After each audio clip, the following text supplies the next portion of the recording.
Was Chucky your ultimate house? Was The Last of Us last on your list? Or did The Exorcist make you a believer? Join us for our Halloween Horror Nights 32 house rankings. This is episode 584 of the unofficial Universal Orlando podcast.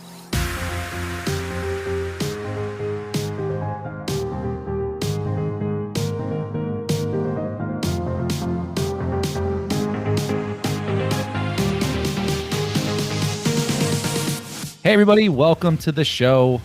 My name is Chris. I will be your host with the most today, but I am not alone. Today, joining me, we have Lee. Hello, Ron. Tracy. Hello, everyone.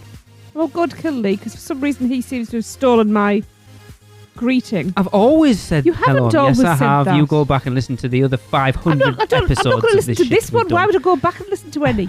Anyway. Yeah, that's That's Lee and Tracy. That's Lee and Tracy. Yeah. Also, that voice you just heard is Michelle. Hi.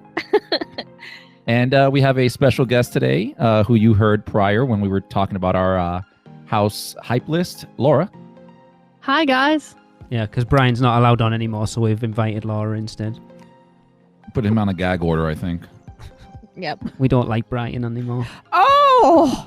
Damn. Wow! The thing is, he's Speak listening. I can yourself. see him absolutely killing himself laughing right now. Lee Robert Malaby. Oh, you see, you missed it. There you go. He did it in real life. IRL. Hashtag IRL.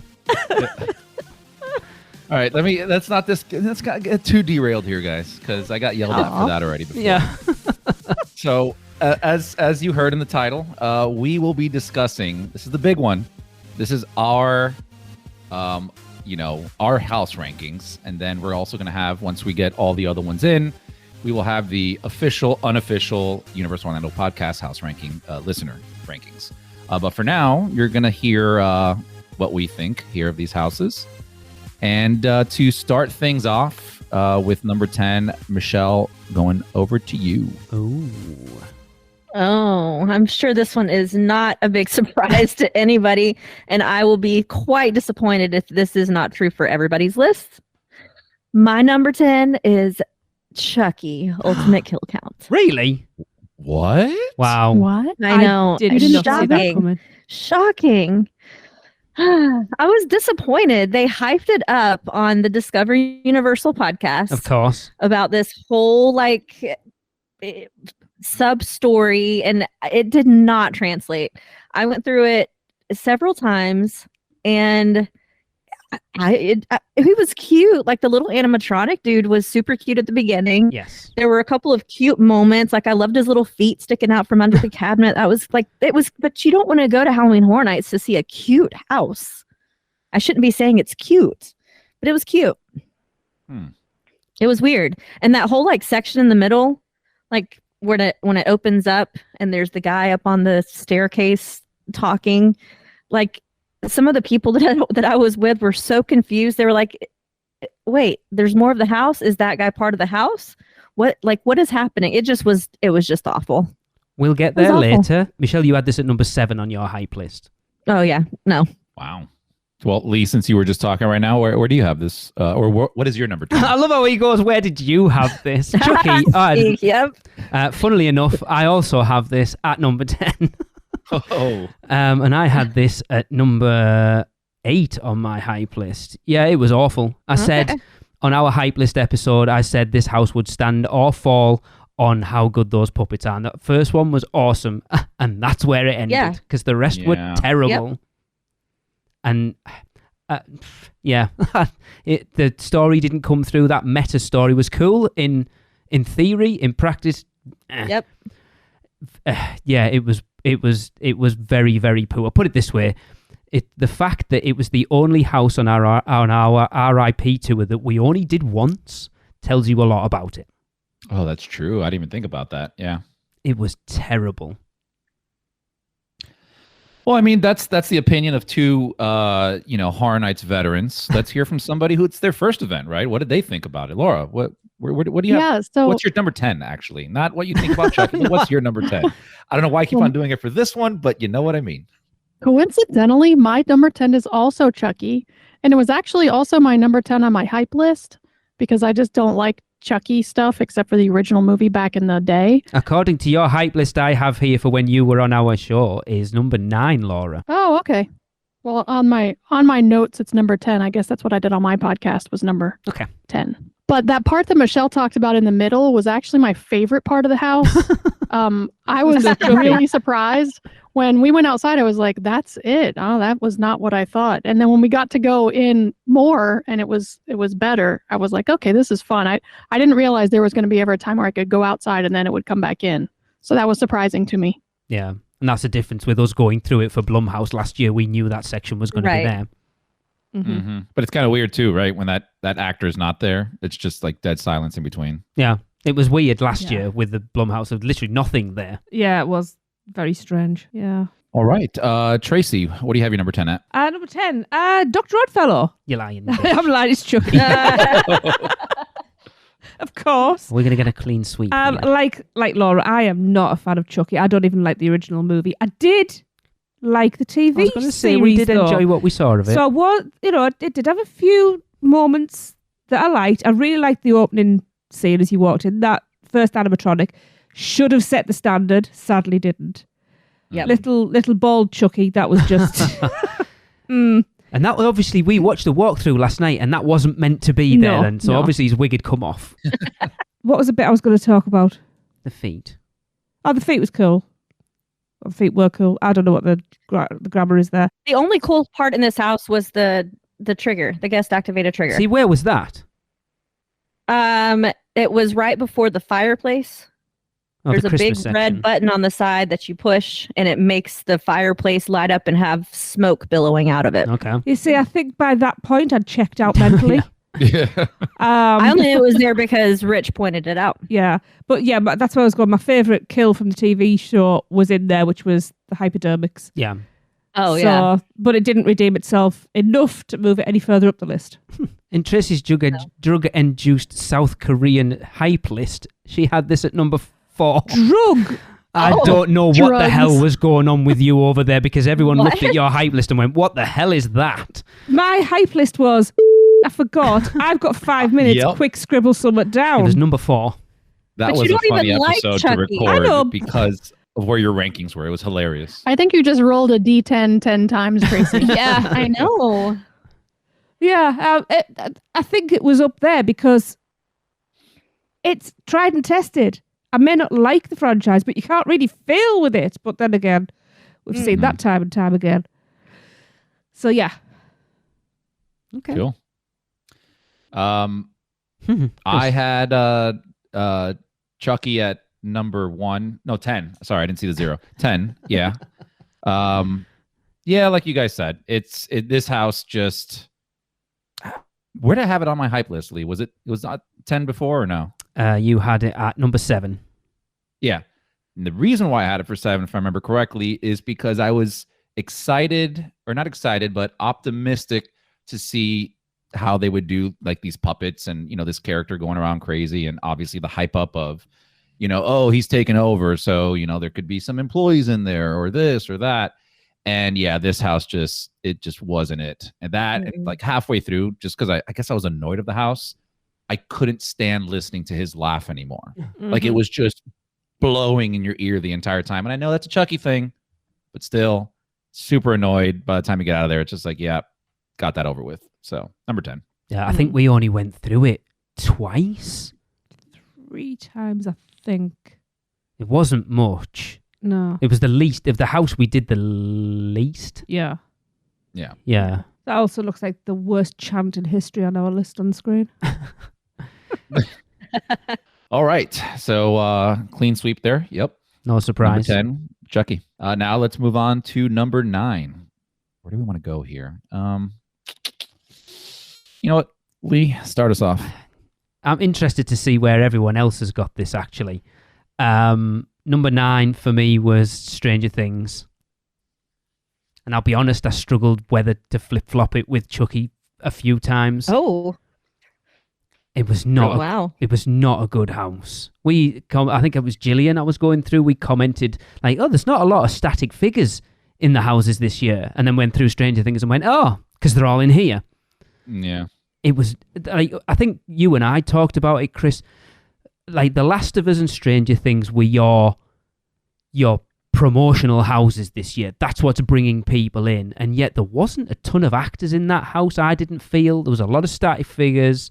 It was Stranger Things? Yeah. Oh, 100%. And it didn't even look like the set pieces matched. No. Like with where they are. And it was, like, scenic-wise, it was really good. There were some great scenes in it. The 11 and 1 scene when she's blasting him in the upside down was so cool. That was good. Yeah. But other than that, like, the Mindscape scene was there was one actor in there. Like, to be honest, when you walked in, the focus was on the team member in there pushing you along more than Vecna was, to be fair. That's the problem I find with houses, though, more and more as we go.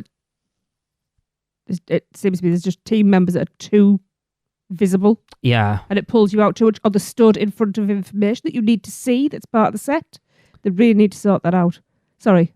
And then the like rooftop scene thing with Eddie and Dustin, I thought they completely dropped the ball on it. Completely dropped the ball. Like, everyone's like, I asked for one thing from this house. Eddie on top of there playing Master of Puppets with his guitar. Deafeningly loud. Mm-hmm. Nothing. And the music was so quiet, and it was just like, ugh.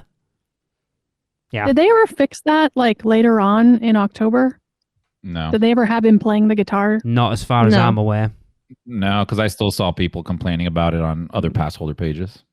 That's such an easy thing to have done, and they didn't do it. It's so weird. Yeah. It has to be 100% licensing, but it's just weird because they had the music playing. Exactly. Yeah.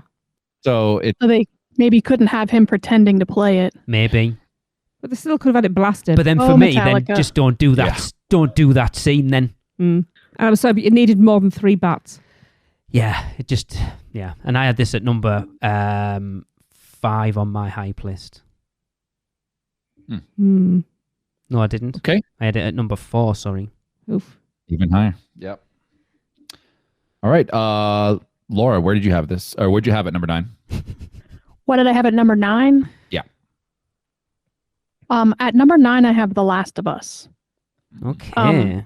I was just similarly disappointed in that. I was excited about going to The Last of Us, and I had played the game leading up to it, so I felt like I was ready.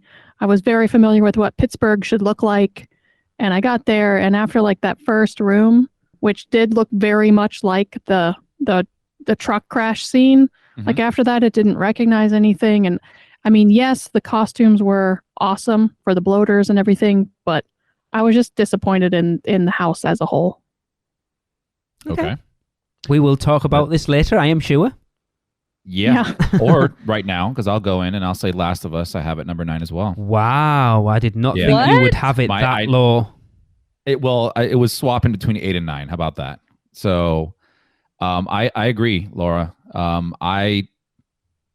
Lee, you know how much I love this property. How much we love this property. Yep. Right. And we talked about it countless times. And I want to say that the overhyping of it maybe caused some of the disappointment in it. Of course. But even that aside, Laura mentioned it. You go in, you have the car accident scene, which is almost out the books or out of the video game, right? You know where you are. And then it just becomes this mismatch of zombies. I know they're infected, but zombies, what it felt like at certain points. Even to the extent of, Tracy, I think you said before that, seeing team members around is becoming an issue. Seeing some scare actors just blatantly open, which were in multiple houses this year, as opposed to other years.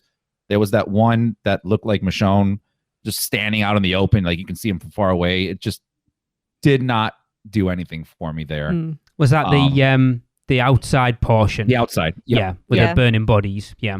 Yep. And, it's... We talked about it before. I don't know if on an episode or not, but you go and watch Hollywood's Last of Us and you watch ours. Theirs is fantastic. Well, 50% of theirs is fantastic. About 50 is on ours. You put those together, you'd have a really good house. Yeah. We had almost no Ellie and Joel. they had almost no clickers or monsters or anything like that.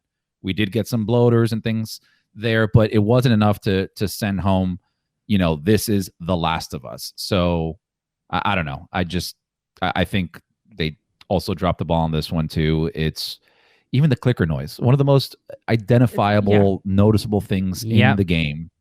And it was used in one room barely, I think, maybe 2 rooms. Like that should have been an overarching theme, I think, throughout almost the entire house, because it's something you're really thinking about all the time in the video game. So why not do that in the house? Yeah, and it's a really disturbing sound. Like that sound, if it was loud enough, and it would really make the hairs on the back of your neck stand up. Or if they managed to feed that through binaurally, so you felt surrounded by it, that would be so effective. I think a lot of the time where you said the overall ambience of the house drowned out really the clicker noises, to be fair. And I said right from the start, I want one of those quiet rooms like they had in Graveyard games, with just that creepy clicker noise in, because it would have been amazing. That would have been cool.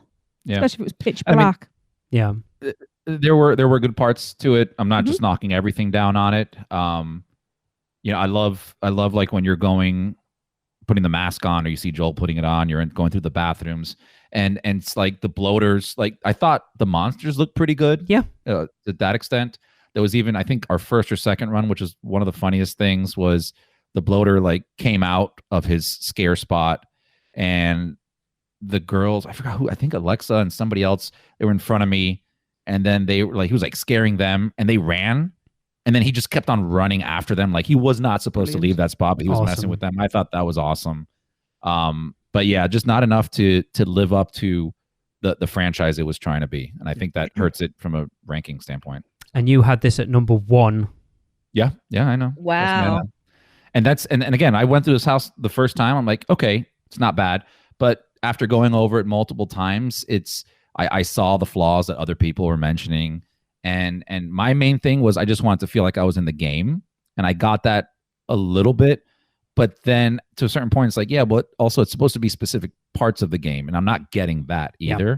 So it just kind of, it just falls off hard for me. Yeah, I mean, Tracy, I'm replaying the game now, and we've literally just finished the Pittsburgh section, and then we did the rewatch of the house. We'll talk about it later, I'm sure. Yeah. All right, Tracy. Yes. What do you got at number 9? Stranger Things, strangely enough, just didn't do it for me. Yeah, I don't know. It just too. Yeah, like Lee said, we obviously we've discussed it a lot, but it was too static. There was too much dead time, and not in a good way. It was. I mean, there's things that. Yeah, I feel like certain actors could have had a little bit more than stepping forward and shouting "flambe." Oh my God, that poor Robin at the end had the worst job. So bad for her. However, there was one of those Robins that was the absolute double. There were, but she had the worst scare actor job at this event. That literally every 10 seconds just had to stand out and pretend to throw a Molotov cocktail and shout, "Look, flambe!"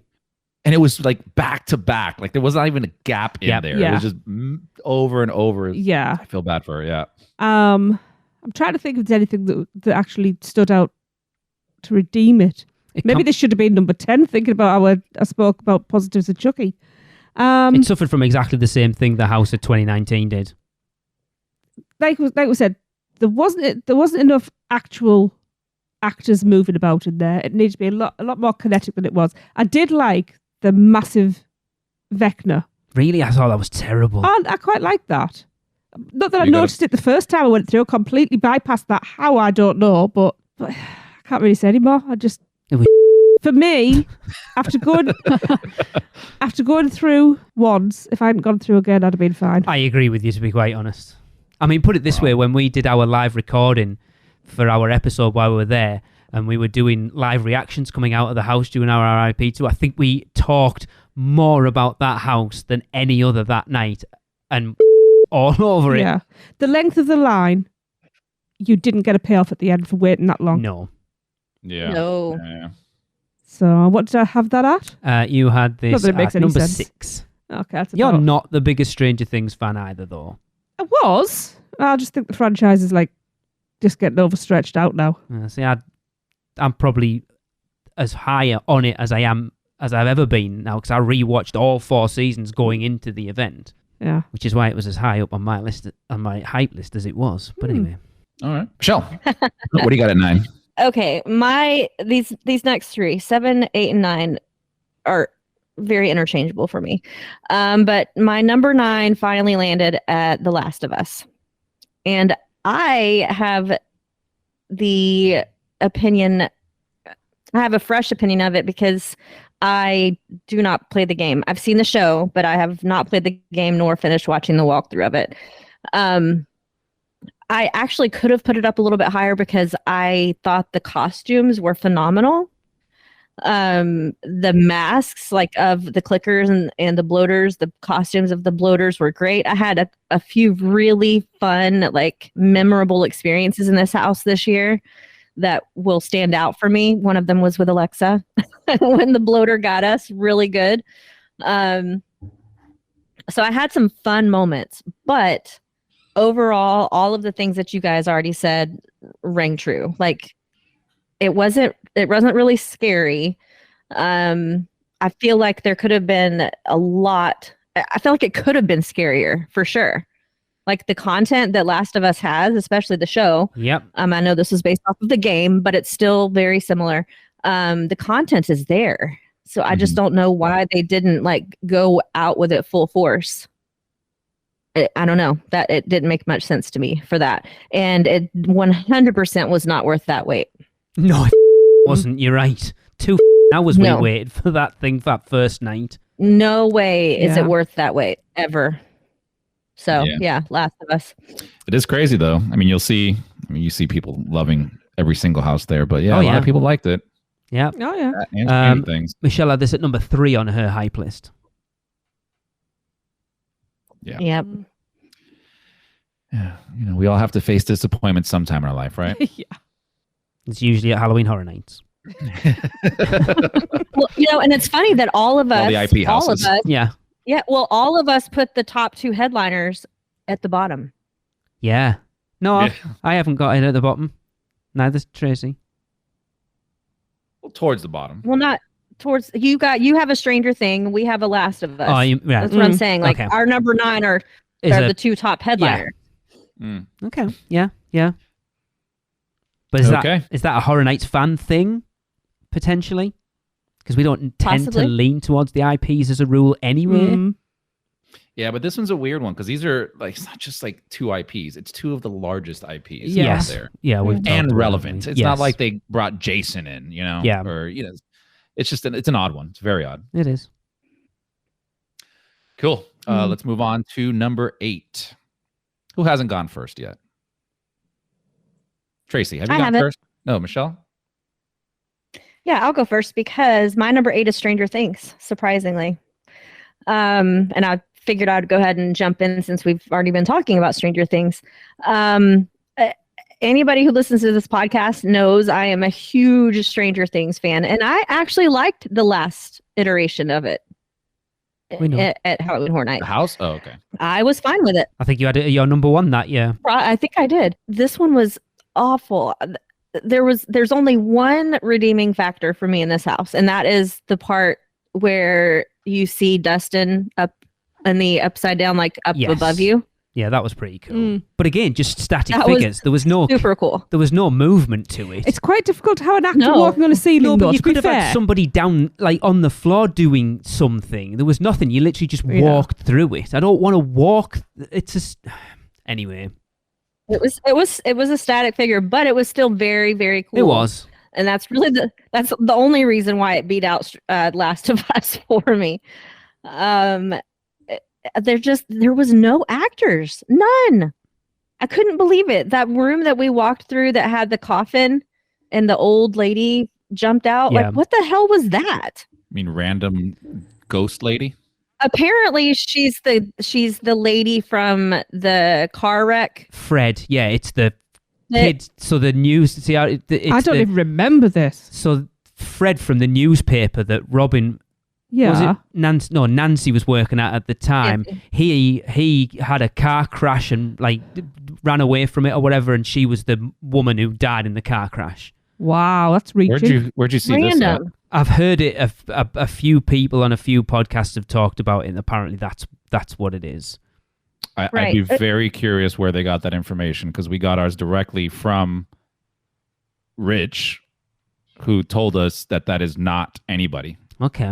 I just saw it on a Facebook page last night or today, and they said that was what they were told on their Behind the Screams tour. Interesting. Really? She's wearing pearls, and I feel like she's wearing a black dress. Yes. So I thought maybe it was her funeral outfit or something. It was very strange.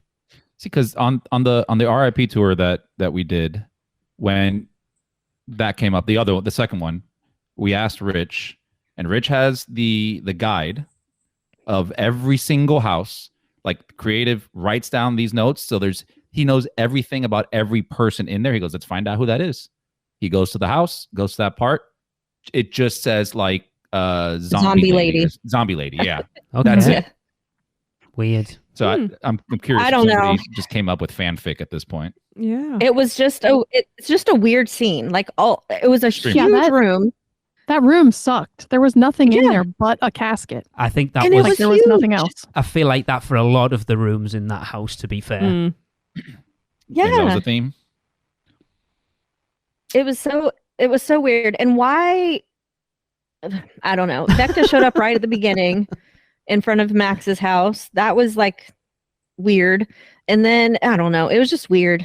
It was just weird. They just needed more scare actors. That's like, I think they were on the right track, and it's almost like they ran out of time or couldn't hire enough people. I think it was because they weren't trying to tell the linear story of that season. They were trying to focus on the Vecna bits, and it wasn't cohesive because they're not in a linear story. It felt kind of weird because of that, and I understand why they did it. And I think we'll also get on when I talk about The Last of Us. I think that suffers from the same thing a little bit. Yeah, it was not a good house. No. I agree with you wholeheartedly. They should have just kept us in the mind layer the whole time and not even like tried to go along with the actual storyline, and just created their own kind of storyline in Vecna's mind layer. That would have been way better. I would agree with you if they actually built out a good mind layer. Yeah. I thought it was all right. It was just a bit big. It felt big and empty because there was one Vecna in there, and that was it. It felt empty. Wasn't that Vecna as you went literally to, on your left hand side there? Yeah, and then you had nothing else. Yeah. Mm-hmm. Yeah. Well, Trace, what do you have at number? I love how he still keeps going. Where did you have Stranger Things? I don't know. Well, Stranger Things I had at number 9, but at number 8, I actually had The Darkest Deal. Okay. Michelle, did I say you had The Last of Us at number 3? By the way, 2. Sorry, on your hype list. Wow. Sorry, Tracy, carry on. Darkest Deal. Like we've said all along, this was a really strong year. So it's not just because it's at number 8 doesn't mean that I hated it or anything like that. Just something that had to be at number 8. This one, for all there was elements that I really enjoyed, I seemed to miss a lot of scares, or not necessarily scares there. A lot of the set pieces I seemed to miss. I never saw the scroll in the opening scene where the signature worked. Okay. For me, it didn't, because it was supposed to write itself, wasn't it? Move along, light up. Yeah. It lights up, yeah. Yeah, it didn't move along. It was about the first 3 letters just flashed up every single time I went through, because I was looking for it, because I knew it was supposed to look like. And obviously there was a problem with it, but that didn't get fixed the entire time we were there. To be fair, we only did 3 nights. And we did, but still, if it doesn't work one night, it should be working the next. Yeah. There were some really lovely moments in it, but it didn't set my world on fire. And there were the other ones I like better. It's number 8. I can't really say anymore. No, it comes down to personal preference, right? I yeah. mean, what makes a good house? Did you enjoy it? Then it's a good house. I mean, I did enjoy it. I enjoyed others more. No, I'm just saying in general. Yeah, in general. Yeah. You had this at number 10 on your hype list. Number 10. Oh, well, there you go. That's not too bad. All right. Laura, what'd you have at number 8? At number 8, I have Stranger Things, just like Michelle. I think it was like my number 1 or number 2 to start out, and I was very excited about it. And just like you guys have said, it was just I was disappointed. Was your number 1? It was my number one. On the hype list you did on our show, yeah, it was number one. Yeah. Yeah, I was excited about it, but I thought that the two IPs that I was most excited about were going to be like the top houses, and I was really just surprised that they didn't live up to what I thought they would be. Spoilers, they never do. I agree. It's true I'm though, they learning don't. that. Okay. Lee? Tracy and I aren't a million miles away from each other at this point. I also had the Darkest Deal at number 8. I didn't really get the story, if I'm honest, going through that house. It was weird. I've heard a few other people talk about it. Those, like, why there was, like, random zombies in, like, the bars and stuff when he was playing. I don't really understand what the hell they were about. The facade was awesome, to be fair. I did like that, of Bub's Lounge. And the last section, I wanted it to be Descendants of Destruction again from last year, because they did it much better than the Darkest Deal did. I don't know, it just didn't do anything for me. And like putting our listener house rankings together, a lot of people like this house a lot. The soul taking scene was pretty cool. It was pretty awesome, actually. That was, you said last yeah, I night know, was Michelle, Bluetooth. you said they were using a lot of Bluetooth, and that was one of those moments, Yeah. I'm sure. Yeah, it was. It just didn't do anything for me at all. I didn't find it particularly scary. I mean, not that I do anyway, but you know what I mean. I appreciate a good house. It was just a generic haunted house, and that's about as much as I can say about it, to be fair. And I mean, I had it at number 8 on my hype list, so I've actually got it where it was on my hype list. That's interesting. Okay. Oh, Yeah. wow. It just didn't do anything for me. And number 8, we're starting to get into somewhat interchangeable territory. But number 8, I have Dueling Dragons. Choose thy fate. Wow. Yeah. What? Now, hear me out. By no means do I mean it's a number 8 kind of house. But I appreciated and enjoyed other houses more than this one. This one is I think they did a really good job. I thought set pieces were great. I feel like it's one of the more technologically advanced houses they've done when it comes to lighting. There was a lot of great uses of lighting in there. One of the problems with this house is it has to be completely full of scare actors. You can't have any of them missing, because then the story just gets weird. Yeah. And for example, you have Fire and Ice fighting each other, doing a nice little hand gestures and throwing the sleeves, and it just looks like they're shooting at each other. Fantastic. Went through it with only one there, and it looks like they're fighting a wall. Very weird. Because they don't aim at they don't aim at you. They're aiming at where the other other scare actor should be at. So, we got a couple good runs out of it, but then started getting a lot of bad runs, and we just noticed more and more, just scare actors missing. I don't know if it's just a staffing issue, or maybe we just caught them, at a bad time. It was fun having the two little endings for that. A little bit less. I think we all overhyped that as well. But it was nice to have two different endings and, have your group cheering for whether you killed Merlin or not. Depending on how All you feel about it. Depending on how you look. Exactly, Tracy. You get me. We took it as we won every time. Yeah. Yeah. Hell yeah. Tracy and I coming out like, yeah, we killed Merlin. Let's do it. But yeah, it's again not a bad house overall. I love the fact that they brought back an old property from Islands of Adventure, or from Universal just in general. I really hope this is a sign of the future where they could bring back other properties that they own to life at a horror event. Like, I don't think anybody would ever think of Dueling Dragons off the top of their head being like, yeah, let's make that a house. No, that was just a roller coaster. But they actually vetted out a full story, which is awesome. Yeah. So I don't know. I'm hyping it up right now, but I have it at number 8. But that's what I have. Number 8, Dueling Dragons. Okay. Interesting. Yeah. All right. Number 7. Trace, start us off. Yes. Number 7. I have The Exorcist. What? This is where Tracy and I differ. Wow.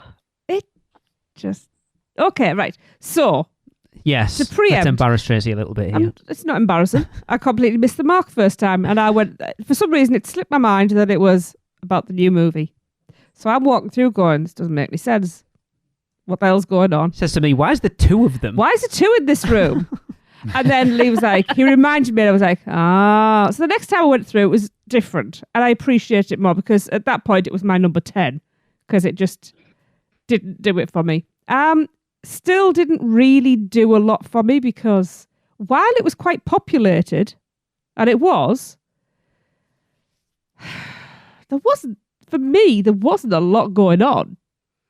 What? I didn't think so. Maybe you had some bad runs. I must have had some She bad got the runs. same runs through it I did. Is all I'll say. You had this at number 2 on your hype list. It had to go somewhere, and to be honest, with the stuff that I've placed above it, it is where it landed. Interesting. With my shuffling around, there were points that I enjoyed, but there were points that I didn't. But I enjoyed it more than the other 3. So, I mean, that wasn't difficult, to be fair.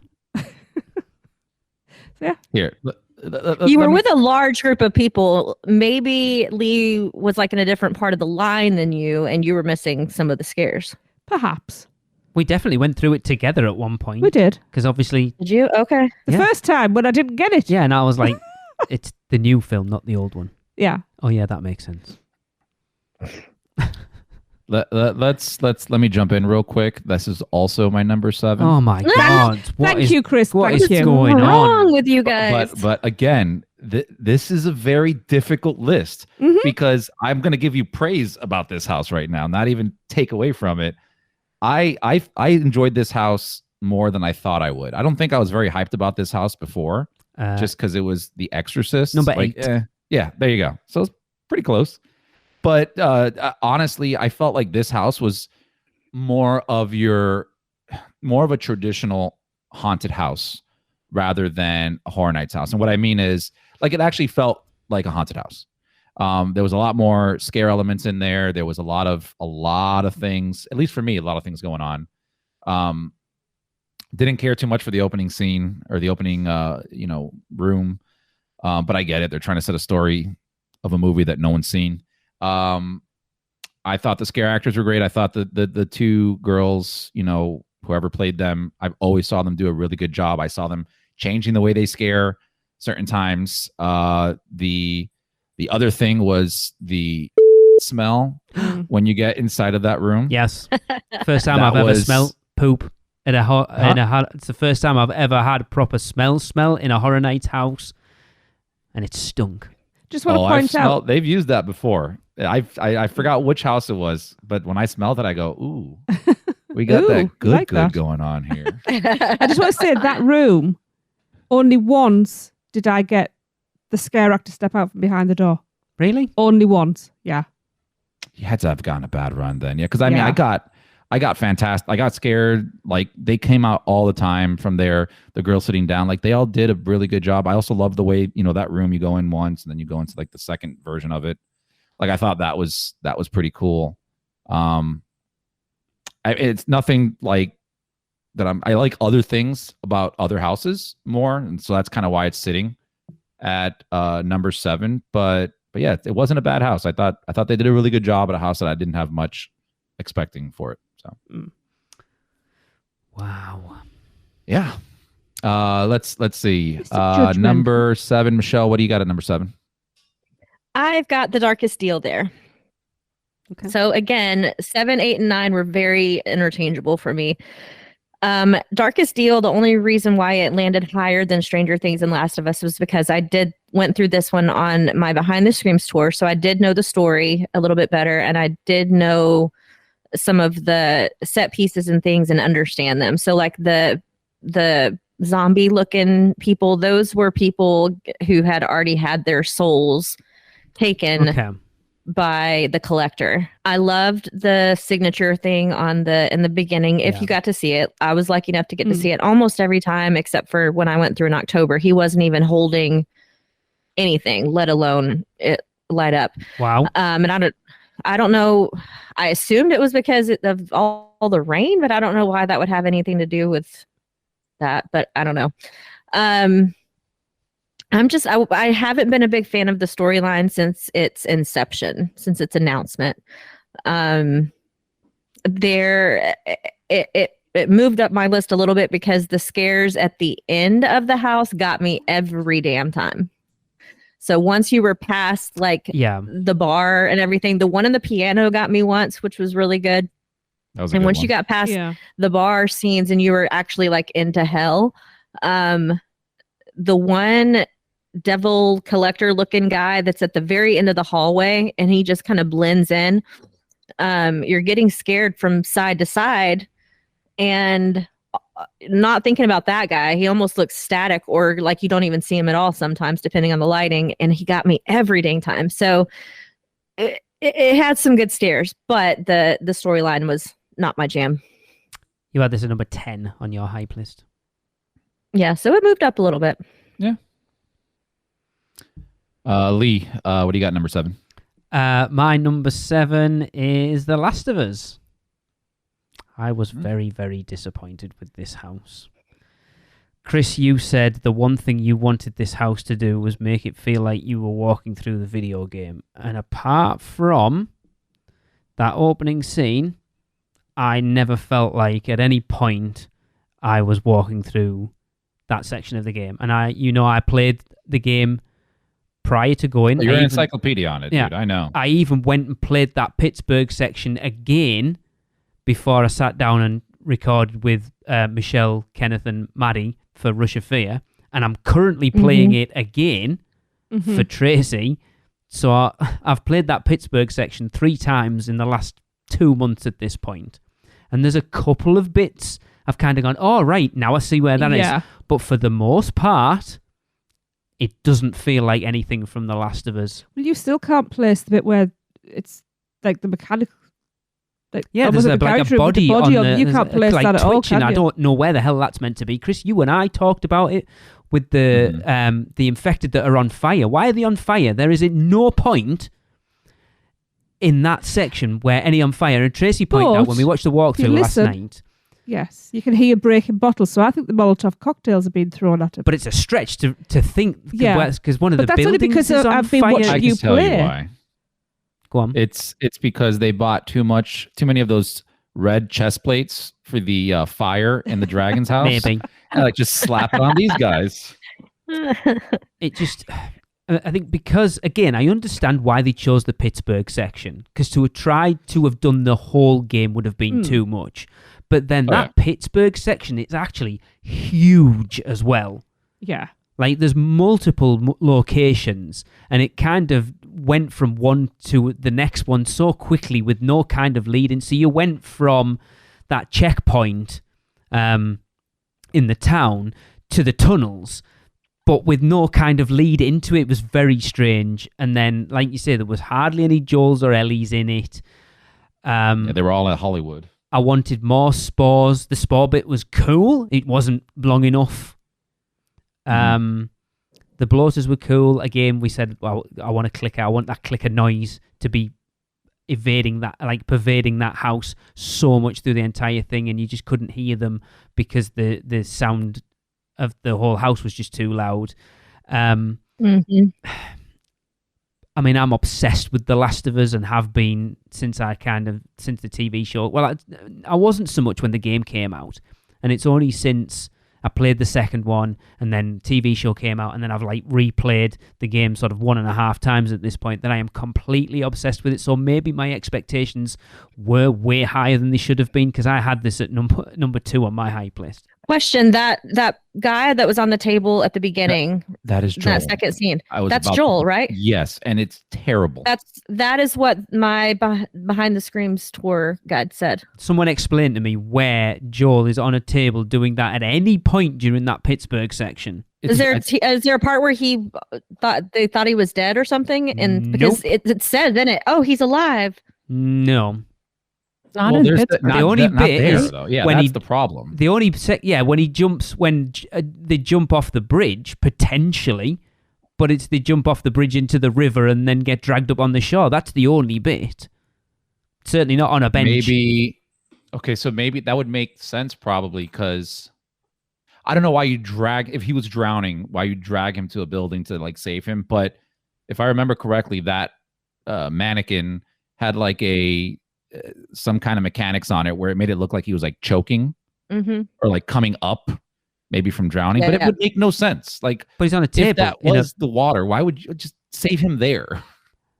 Yeah, it was very strange. They took some leaps, and it just didn't work overall for me at all. But that's the weird thing is like you said, there's so much to pull from. Just do that. Don't get creative. You don't need to. We don't want creativity on this. We want the game. Yeah. So just pull direct scenes. It's very easy to do that. Well, and it's a horror house. We want the scary scenes. Yeah. There's so much scary in that property. Like, why do this scene where the protagonist is on a table? Like, there's nothing scary about that. Why even build that out? Yeah, that's true. I did like the bit with Ellie though, where she's like, "I'll cover you, die, motherfucker!" And I had David Griswold convinced that she said, "Die, motherfucker!" And I'm like, "No, there's no way she would say motherfucker." And he was like, "We went through it at first." It's like, "No, you're right." But they did a good job at kind of making it feel like that's what she was saying. That was probably the best bit in the house, to be honest. Yeah. The other thing now that just coming back up to this is that some characters, there's this house and there was another house in particular that some were casted pretty well, but man, the Joel's in this one were bad. Yeah. And when I say bad, like I'll give some leeway. The first time running through this house, I thought it was like a flashback where Joel was a child because this like 5'2" man comes out in front of me with the worst wig I've ever seen in my life. The worst wig. The worst. Like it was terrible. He was like Joel's supposed to be attractive, and this guy looks like he's a Ken doll that you dragged out of the bottom of your drawer. It looked like Ken hair. Yes. Like the Ken hair that is actual hair, not the painted on one. Like Lego, like going everywhere. Yeah, like Lego hair. Yeah, it was. And it's very hard to like.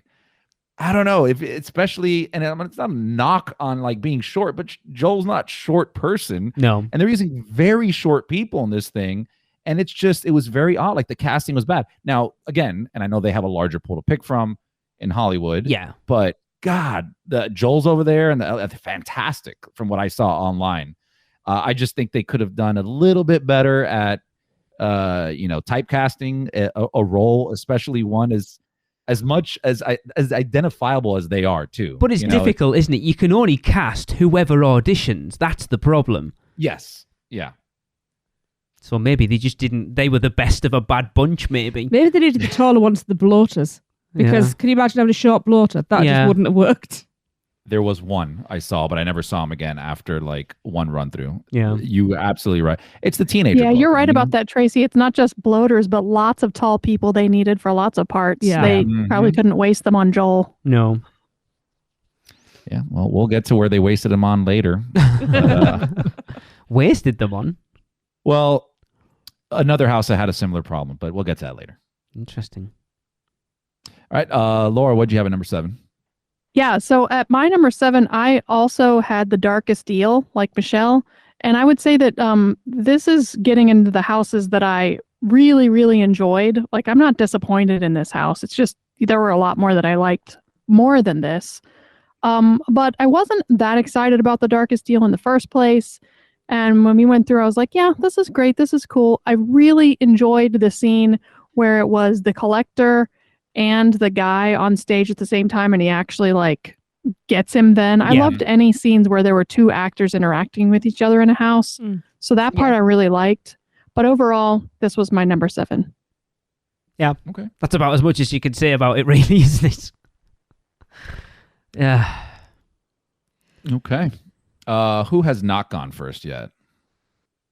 Oh, it's your job. No? Laura? I don't think Laura has. Laura? Yeah. Let's start us off on number 6. By the way, Laura had Darkest Deal at number 10 on her hype list. Yeah, I was very not excited about it. So for number 6, Chris, I have Dueling Dragons at number 6. And I know some people really love this house. I know you love the house, Michelle. But I first of all wasn't very familiar with Dueling Dragons, even though I went to Islands of Adventure long ago. I never rode that roller coaster. I was too scared of it. So I didn't have that, although I was very excited about seeing the Enchanted Oak in there, and that was really cool. But just overall, I felt like I was in like a fantasy movie, like there were like these guys were cool, but they weren't scary. And like you were saying before, like they fight each other. I never felt like they were going to get me. I didn't feel like I was of interest to them at all. So I wasn't like worried actually in that house. Yeah, that's a really good point. Yeah, like in all the houses, like, it always feels like somebody's going to get you. And that's the whole point. And in this one, I felt like it's very clear that these guys are warring with each other. Yeah. And I'm not dressed like them. So they never went for you. It's only like the like their underlings like kind of trying to get you. That's a really good point. Interesting. Now that I remember, that house also had the same problem as some of the other ones where the actors were just straight out in the open. Like that scene where it's the fire, was it the ice room? And there's just two actors. They're just standing in an open room, just waiting for you to walk up to them with no cover. It's very weird. But yeah. Anyways, back to you. Just one more thing. I really loved this house. I love the story of it, especially going in on the way in, you hear the story being read. And I remembered listening to the story ahead of time, just like the idea that these guys are after Merlin. They're after his book. And, I really got into that idea of what was happening in the house. Yeah. Yeah. Cool. And you already said, Lee, where'd you have this one at? 7. So that's pretty close. Yeah. Yeah. Tracy, what'd you have at number 6? At number 6, I had The Last of Us. That high? I enjoyed it more than the things that have been mentioned already. I think not having as much knowledge helped as well as hindered, because I got to go through basically blind. Yeah. I'd seen Lee. I'd watched Lee play a little, and I'd seen the TV show. So I went through, but also because there was no clear story really, I was also lost at the same time. So I was just going through appreciating things, and appreciating the sets. I quite enjoyed it. Not my favourite house. Wouldn't have been the first one I'd have run to on a night, which is why it's just sitting somewhere in the middle. It's one of those things. Strong year, difficult to place things. I did my usual shuffling of pieces of paper. Did I like this one better than that one? And this is where it landed. I thought it had some good spots. That one bloater was... Which one? The one where he's pulled the guy's head off? Oh, was it 2 bloaters? There's one at the end, yeah, and then there's 2. the one in the side room where there's like a guy knelt down and he pulls his head off. Oh no, the big one that comes lumbering out after it. I like that because in front of the house. Yeah, because it's such an open space. Well, you feel quite safe. Yes. Mm-hmm. It wasn't stepping out of a boo hole. He's actually like there. Yeah, and he's in the path. Yeah, with the proper gate and everything. And I appreciate it more for having watched Lee play the game since. Because I hate those things in the game. I can tell you want to hear him playing it. Yeah. And I can see he gets more tense. Because they're a pain in the ass. Just know you're going to be there a little while. Yeah. Yeah. If you haven't got enough ammo, you're fucked. Yep. Like Spain mentioned, the Ellie was great. Hearing the music every now and again was pretty cool. You didn't hear the theme music? Only at the entrance. I'm pretty sure I heard it part way through. Maybe I was just singing it in my head. I agree. We needed the clicker noise to be more prominent. A few more of the infected would have been nice. But it's a middle one for me. This was your number 1 on your hype list. I know. We're in that area of the list where things just start getting all mishmashed together. Oh yes. Cool. Let's see. Michelle, what is your number 6? Okay, my number 6 like you said, this is where they all get mishmashed. So what landed at number 6 is Universal Monsters Unmasked. What?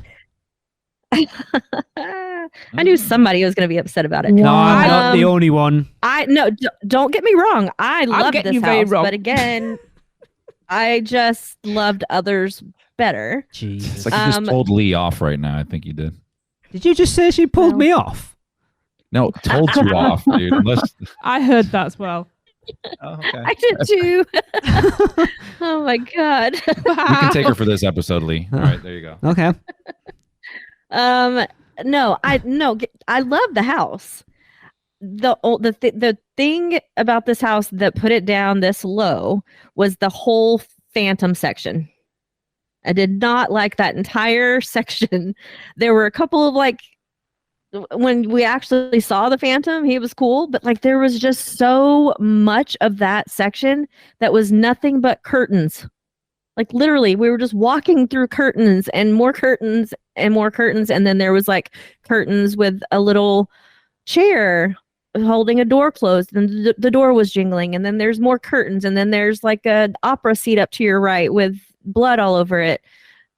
You missed all the Invisible Man scares, you're saying? Yeah, it was too big of a section with nothing happening. And then after that, towards the end, I always love the triple scare that happens in the monster houses. Always. Fabulous. Get me every time. I loved the beginning. I loved the rain and the Paris setting, walking into the catacombs, and Michelle, there were parts. Yes. What's the triple scare that always happens in monster houses? The one at the end. So at the very end, there's one will jump out at you from the left or one side, which makes you jump to the other side, and right there, there's another monster right there at you that you just jumped into, and then you try to run away from both of those, and there's a third one right in your face. That's awesome. Because last year it was the winner section, wasn't it? It's whoever it was had won had the head of the other one pinned on the wall, and then there was one on the other side. Yeah, they did pretty much the same thing this year. Yep. So I love that part. I just if that whole Phantom section hadn't been so long or so dead, then it would have gotten higher on my list. Oh my God. You had this at number 4 on your hype list. Hey, not too far. Yeah. Number 6, I had Stranger Things. That high? That's high. It is, and I will defend it. Go on then. Yeah, everything you guys said, I agree with you. I am not disagreeing with you. And I can even add on top of what I didn't like about the house, especially the that last area, right? Where it's just one Vecna and then just a bunch of nothing. I think they used projectors way too much in this house. And I know they had to get a way of filling in these large areas, but it literally just felt like a giant room with a projector and a big screen for a lot of the areas there. The other thing that really just got me, I just couldn't get over it, is they used a lot of short kings in this house as Vecna as well.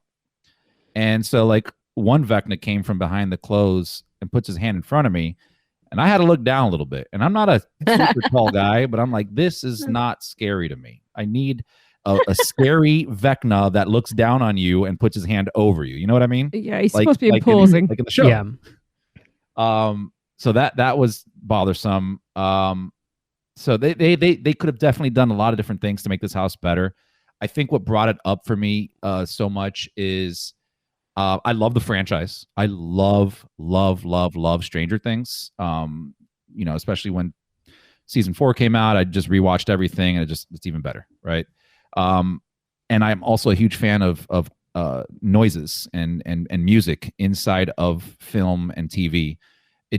I think audio is extremely important into setting you into a certain mood. And this house had certain areas of that where it instantly transported me back into the show. This house actually made me feel like I'm in the show in certain areas, as opposed to The Last of Us. Even hearing Vecna overarching in that hospital scene, what he's talking from the show, I thought that was awesome. I thought the kill, like you guys mentioned before, between not the kill, but 11 sending Vecna into the other world. I thought that was done so beautifully. If you caught the whole thing, it's awesome. It was. That's true. But not a scare again. It goes to kind of what Laura was saying. It's not a scare though, is it? No, it's not a scare, but year. That's one of those things where I'll take that, right? As opposed to just slapping a robotic Joel on a table that doesn't even look like Joel. Like this, like there's a projector pointing downward to show his chest to look like. I rewatched that scene. I'm like, damn, that's really close to it. Like, it's really good. Yeah. But you'd have to catch that, right? Like from the beginning to end. And I literally, I was that asshole sometimes. I just stopped and just looked at this thing. Like, I'm like, yeah, I'm going to take this.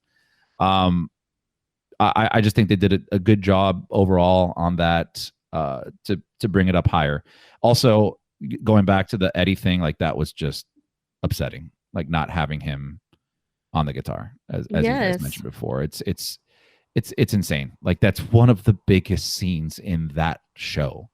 Like they sold his popcorn bucket there. Why would you not have him? Right. As playing the guitar in his house. It was a sipper. It was a sipper cup, by the way. Was it a sip? Oh, it was. Sipper cup. Yeah.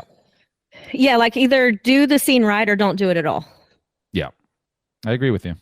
But yeah, that aside, they did do some other scenes that I think they did a pretty good job, especially like when Max is going up in the air and you have the earth split. Like I thought that was kind of good. So yeah, just brought it up a little bit higher. So yeah, that was cool actually. That end section with all like the little world tearing apart was actually pretty cool. I noticed when we did the rewatch last night, I'm like, I don't actually remember walking through that, but it's pretty cool. Yeah, you were there, right? Where when we came out of it, Alexa, I think it was Alexa having this conversation with me where she was just, I think we were in a group setting and she's like, yeah, it was good, but the ending of that house, like it doesn't have like any resolve. And I'm like, yeah, it doesn't. That's how the show ended. And then she's like, oh yeah, that's right. The world's ending. Got it. Okay. Yeah. You had that at number 3 on your hype list. Yeah. All right. What do you got, Lee? Number 6. My number 6. I'm on the same lines as Laura at this point. I had Dueling Dragons. I don't remember a lot about this ride. Certainly not the queue. I actually meant to watch a walkthrough of the queue before we came out and I never got round to it. But it was one of those, yes, it was a gorgeous house. The Enchanted Oak was awesome. The castle was awesome. It was really well detailed throughout the whole thing. And it kind of tweaked that nostalgia thing as a Universal Orlando fan. It was like, yes, this is cool, even though I don't remember it that much. But what ultimately dropped it down to 6 on my list was that ending was so... You either got it or you didn't. And I think the way that could have worked... So the first night we went through was me, Tracy and Michelle. And me being me, they went to the right. And I'm like, I'm going to be contrary. I'm going to the other side. And I walked through nothing. Nothing at all. Really? No actor. No scare actors? Mm-hmm. Nothing. It happened to us too. So I walk out and I'm like, they're like, way, well, we won, woo. And I'm like, nothing. And the thing is that end isn't a scare. So just have that actor out all the time. There's no need for them to reset. Yeah, that's true. Just have them out all the time. It's not a jump scare, so they don't need to. And the problem is, if you're a quick walker, and I didn't walk through it particularly quick, you're going to miss it. So there's no reason for that actor at that point to just be out. You know what else bothered me about that ending? I don't know if it bothered you guys, is aside from if there was nobody there, it being like that, but I felt like those, either way you went, whether you're winning or losing, it was too quiet. Yeah. Like it just, you like, especially right when you get into that room, you have to walk a little bit, dead silence. You're like, what is going on? Yeah. And then maybe Merlin pops out or his head, right? But I just thought it was just too silent. It just really kills you just came out of this house and you're still in it, but it just feels like it's over already. It never felt I don't know. That kind of creeped me out that it was silent. I think if you go back to something like Freddy versus Jason at 2015, where dependent on the run through, Freddy won or Jason won. And like, I remember going through that house multiple times where whoever won that, like everyone was cheering and clapping. Well, there was none of that in this house. That's true. Yeah, there should have been some music in it, I think, that was like a resolve. You mean like guest something cheering, triumphant or it didn't really have an ending. It didn't like you should be cheering coming out dependent on the ending, and people weren't. Well, Tracy and I were cheering we when were. we saw Merlin. Just Ted. because you, yeah. that's all. I it did. is. True. You're not Kill the that average. bastard. You're not the average people. Yeah, that's true. We wear that badge with honor. Exactly. No, I agree with you, Laura. Same thing. You got to have something in there to put some trumpets, put some like medieval time trumpets playing. yeah. Yeah, it was the ending was very odd. Yeah. The rest of it, awesome. Don't get me wrong, really, really good. Not particularly scary, but just as a walk through a piece of universal history, amazing. Man, that when you're entering the castle, that slight resemblance of, was it Scary Tales? I never did it. Oh, okay. I think it was Scary Tales where you're going through the area that is, what's the girl who throws her hair out the window? Rapunzel. Yeah, where they like slaughtered her and used her hair to like web the castle. Like that reminded me of that a little bit. It was kind of cool. But all right, let's we're gonna take a quick break and we'll be right back. Man, we need a vacation. Oh, I got this.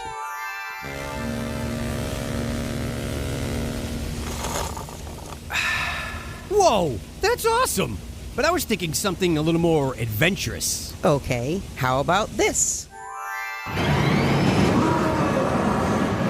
Yes! And how about some relaxation from Mama?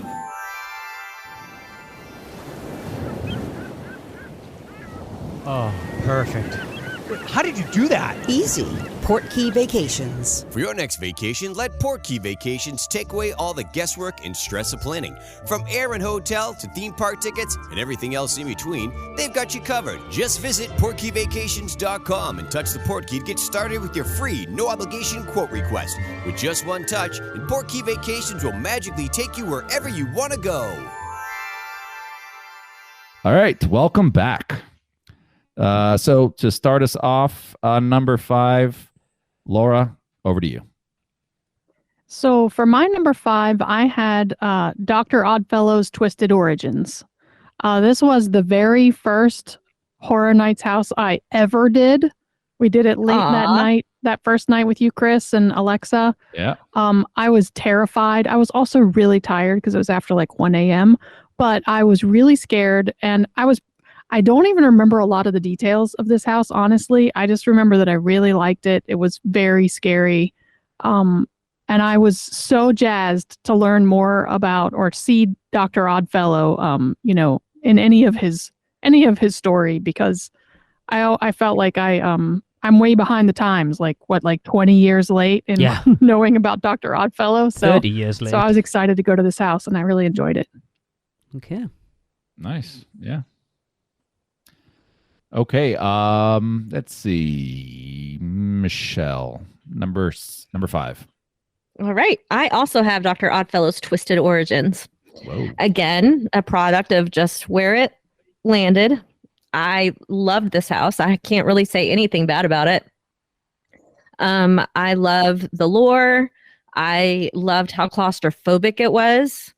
I loved all of the little hints about Jack. I loved going through this house with the lights on through the Behind the Screams tour. Very cool how much thought and detail went into this house. My probably favorite, there's a lot of favorite scenes in this one, but probably my favorite scene was where the lion jumps out at you. So cool. Yeah. Oh, yeah, me too. It got me the first time, but after it got me, I knew that it was going to get other people. So I always enjoyed like hanging back and watching people that were with me getting it. That was good. Yeah, and that puppeteer that was manning that lion, they took some risks at times because that thing came out of that hole. It got close to you, that's for sure. Yeah. But yeah, it was the ending of the house kind of got a little convoluted to me. I mean, I know the storyline, but if you didn't know the storyline from doing a tour or listening to all of the information that was given in the Discover Universal podcasts, I could see where all of that would have gotten lost on people. So I think they kind of probably could have done without ending and just kept it in the freak show circus theme. But yeah, it was a great house. You had this so Laura had Dr. Oddfellow at number 3, and Michelle had it at number 6. Not too far off. Okay. All right. Lee, what'd you have at number 5? Well, originally I had something else, and the more I've thought about that one, I've realised that it should be higher up on my list. So I also have Dr. Oddfellow at number 5. For a lot of the same reasons that Michelle said, to be fair. I actually got my one big scare in this house, and it was my own fault, as usual.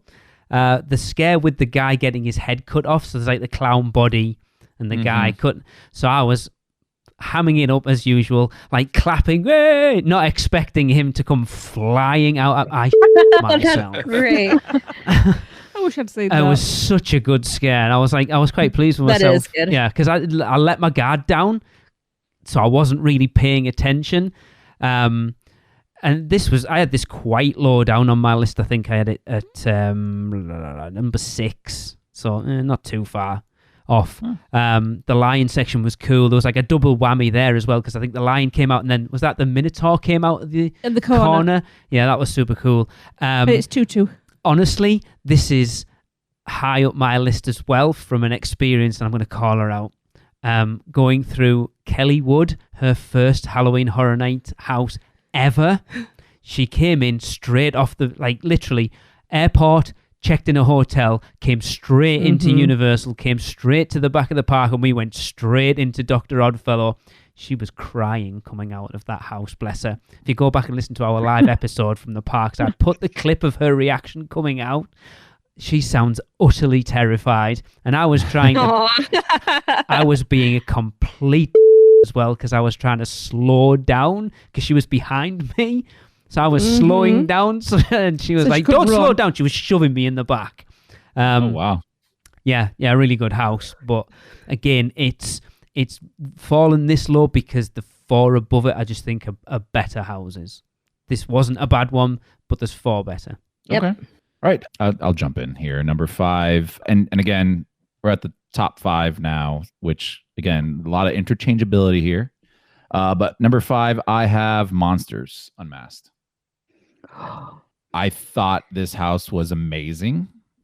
The intro walking in scene with the rain and just that feel and the guard, it was just, you did not feel like you were in Orlando anymore. You were completely transported elsewhere. The use of space there, I thought they did a pretty good job. Yeah, I mean, it's there's a lot of great things to say about this. There's not really a lot of negative I can come up with. Okay, then so why is it at number 5? It's, well, because I enjoyed things of other houses more. So that's the only thing. If I could put 3 or 4 at number 1, I would. So unfortunately, I can't, and I have to kind of make this decision. But I have Monsters there. You know, maybe there were some areas that felt a little dead. The Invisible Man, you know, I think he was more of a fun character type of thing. Yeah, again, not to take away from it, you got to put the monsters in there, but yeah, they did have an Invisible Man, Chris. He was, wrapped up in gauze, just like he's supposed to be. Yeah. Yes, he was naked a few times in there too. I don't know if you guys caught him, but no, that was just you. Yeah. Oh, that's right. I would have happily caught him if I could find him. Yeah, and even that scene, I forgot. One of the scenes I really liked was when you're like outside and the lady with the baby carriage. Yes. No, her dead horse on the floor. Yeah. My baby. Yeah. Yes, my baby, the dead horse on the floor, which we found out was like a nod to, the makers of the house, right, where they put it into houses because it's like beating a dead horse. Yeah, because they hate doing the same thing over and over. I think that's hilarious. Because there was one in the facade to Nightingales at 2019. Mm-hmm. Yeah. So, yeah, that's number 5. Okay, you had this at number 9. Yeah, there you go. So that's quite a jump. Not as big a jump as another one on your list, but we'll get there, I'm sure. Yep, we will. All right, Tracy. Nope, What do I'm you got not at number ready. 5? No? Okay, perfect. I am currently having some sort of like internal dilemma because Come on, we haven't got all night. Pull the Band-Aid off, Tracy. Just pull it off. I can't. I'm trying to decide which way round 2 should go. I promise you, whatever you pick, you're still going to be mad. I am going to actually change that. Talking to your microphone. I am actually going to change that. So, yeah, I'm going with Dr. Oddfellow. I can't really add much to it. I really enjoyed this house. For me, it was very reminiscent of Killer Clowns. It had that same sort of feel and flow. Some really cool little pieces, some great characters. And I loved like the mix and match style of it. And if you stopped and looked around, every time you could find something new when you went through. That's true. Yep. It's very, very heavily stacked with set pieces. Oh yeah, I loved it. And there was little things like there was Jack's cane in there and things like that. Course. And it's just a casualty of where something needs to be in the list. I wish Jack had been in it more. I wish we could have actually got to see a Jack. Yeah, but maybe that's coming in the future. Who knows? Yeah. We could have a Jack Oddfellow standoff one year. That would be cool. Ooh. He needs his revenge. Yeah, remember? Jack versus Oddfellow. That's what we need. That'd be 35. So yeah, number 5. Okay. Where did I have that? 8. 8. Okay. Okay, number 4. Let's go over Lee. Go ahead. Give us Number 4. So as I said, Dr. Oddfellow was originally my number 4, and I changed this last week because something got under my skin a little bit more. And I was like, no, I think I enjoyed that much more. And it was one of the dark horses of this year because I had it originally at number 9 on my hype list, and it's now my number 4, and that was The Exorcist Believer. From my first walk through this house, I had no expectations for it because obviously we haven't seen the film, and I'm not a huge fan of the original, but it's the exact opposite of what Chris said. That opening scene in the town I thought was a great scene. Said it kind of reminded me of Chupacabra from last year, and then it just got better and better. The scene with the girl sort of hanging from the ceiling by her vomit, and the other one in the chair was cool because you got to walk around it. Yeah. But then the glowing under the floorboards was so cool. Yes, I did like that. Was so cool. The poop smell's the first time I've ever smelled that smell in a Halloween Horror Nights house. Everyone talks about the smells in the houses. I've never smelled anything in a house before. First one this year ever. And this was the first house I noticed this year where I noticed. This was the first one I noticed him, but there was a few houses where some of the actors had an A and a B scare.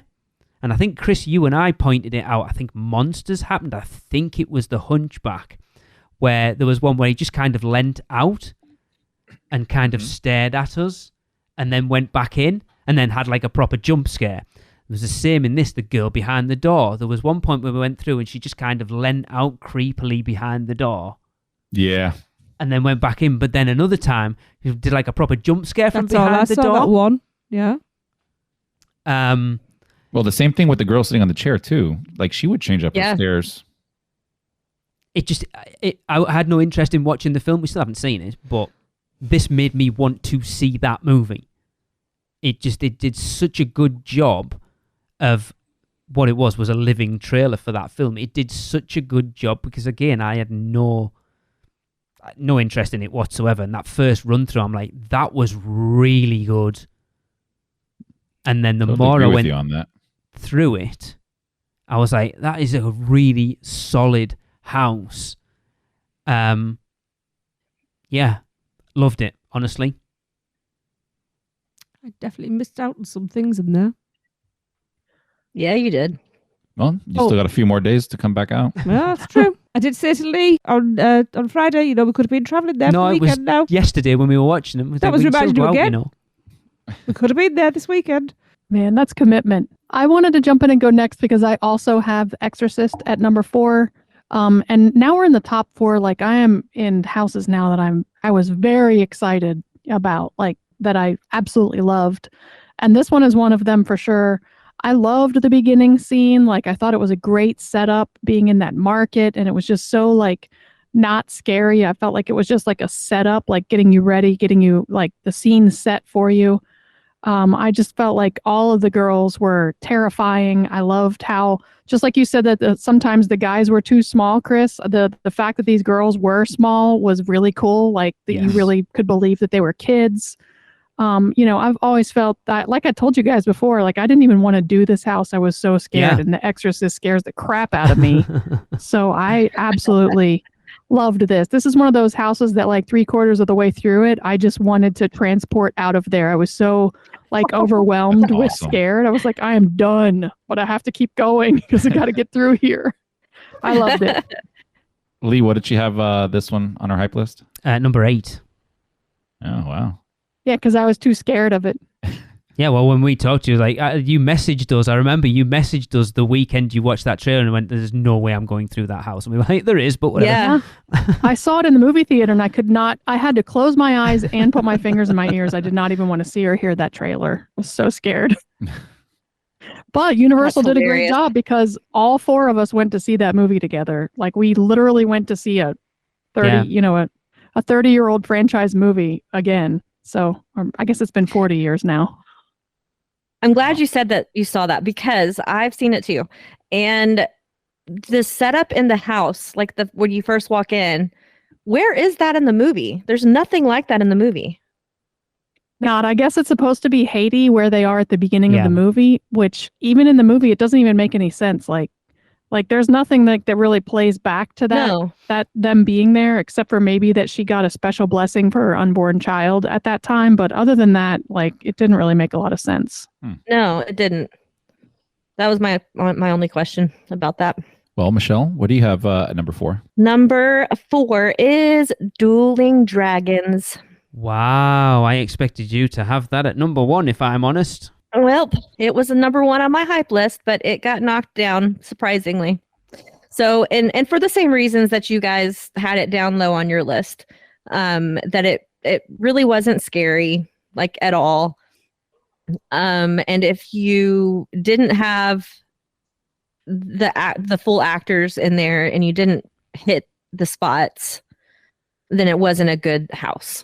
So like it was one of those experiences where you had to like have all of everything lined up perfectly for it to be like a really good experience. That being said, just about every run through that I had on that house was awesome. Even though it wasn't scary, I still liked that it was a little different. It was I was walking through a storyline, and instead of being part of the storyline, I was watching it play out, which is kind of different for me because being someone who still very easily gets jump scared, I was able to walk through that house and not worry at all, but still enjoy it. It wasn't like I walked through it like Chucky and wasn't worried at all. And I was like, oh, that sucked. That was a waste of my time. This was like still watching a movie. Like I was really into it and enjoying it. Yeah. I loved enjoying the scenery.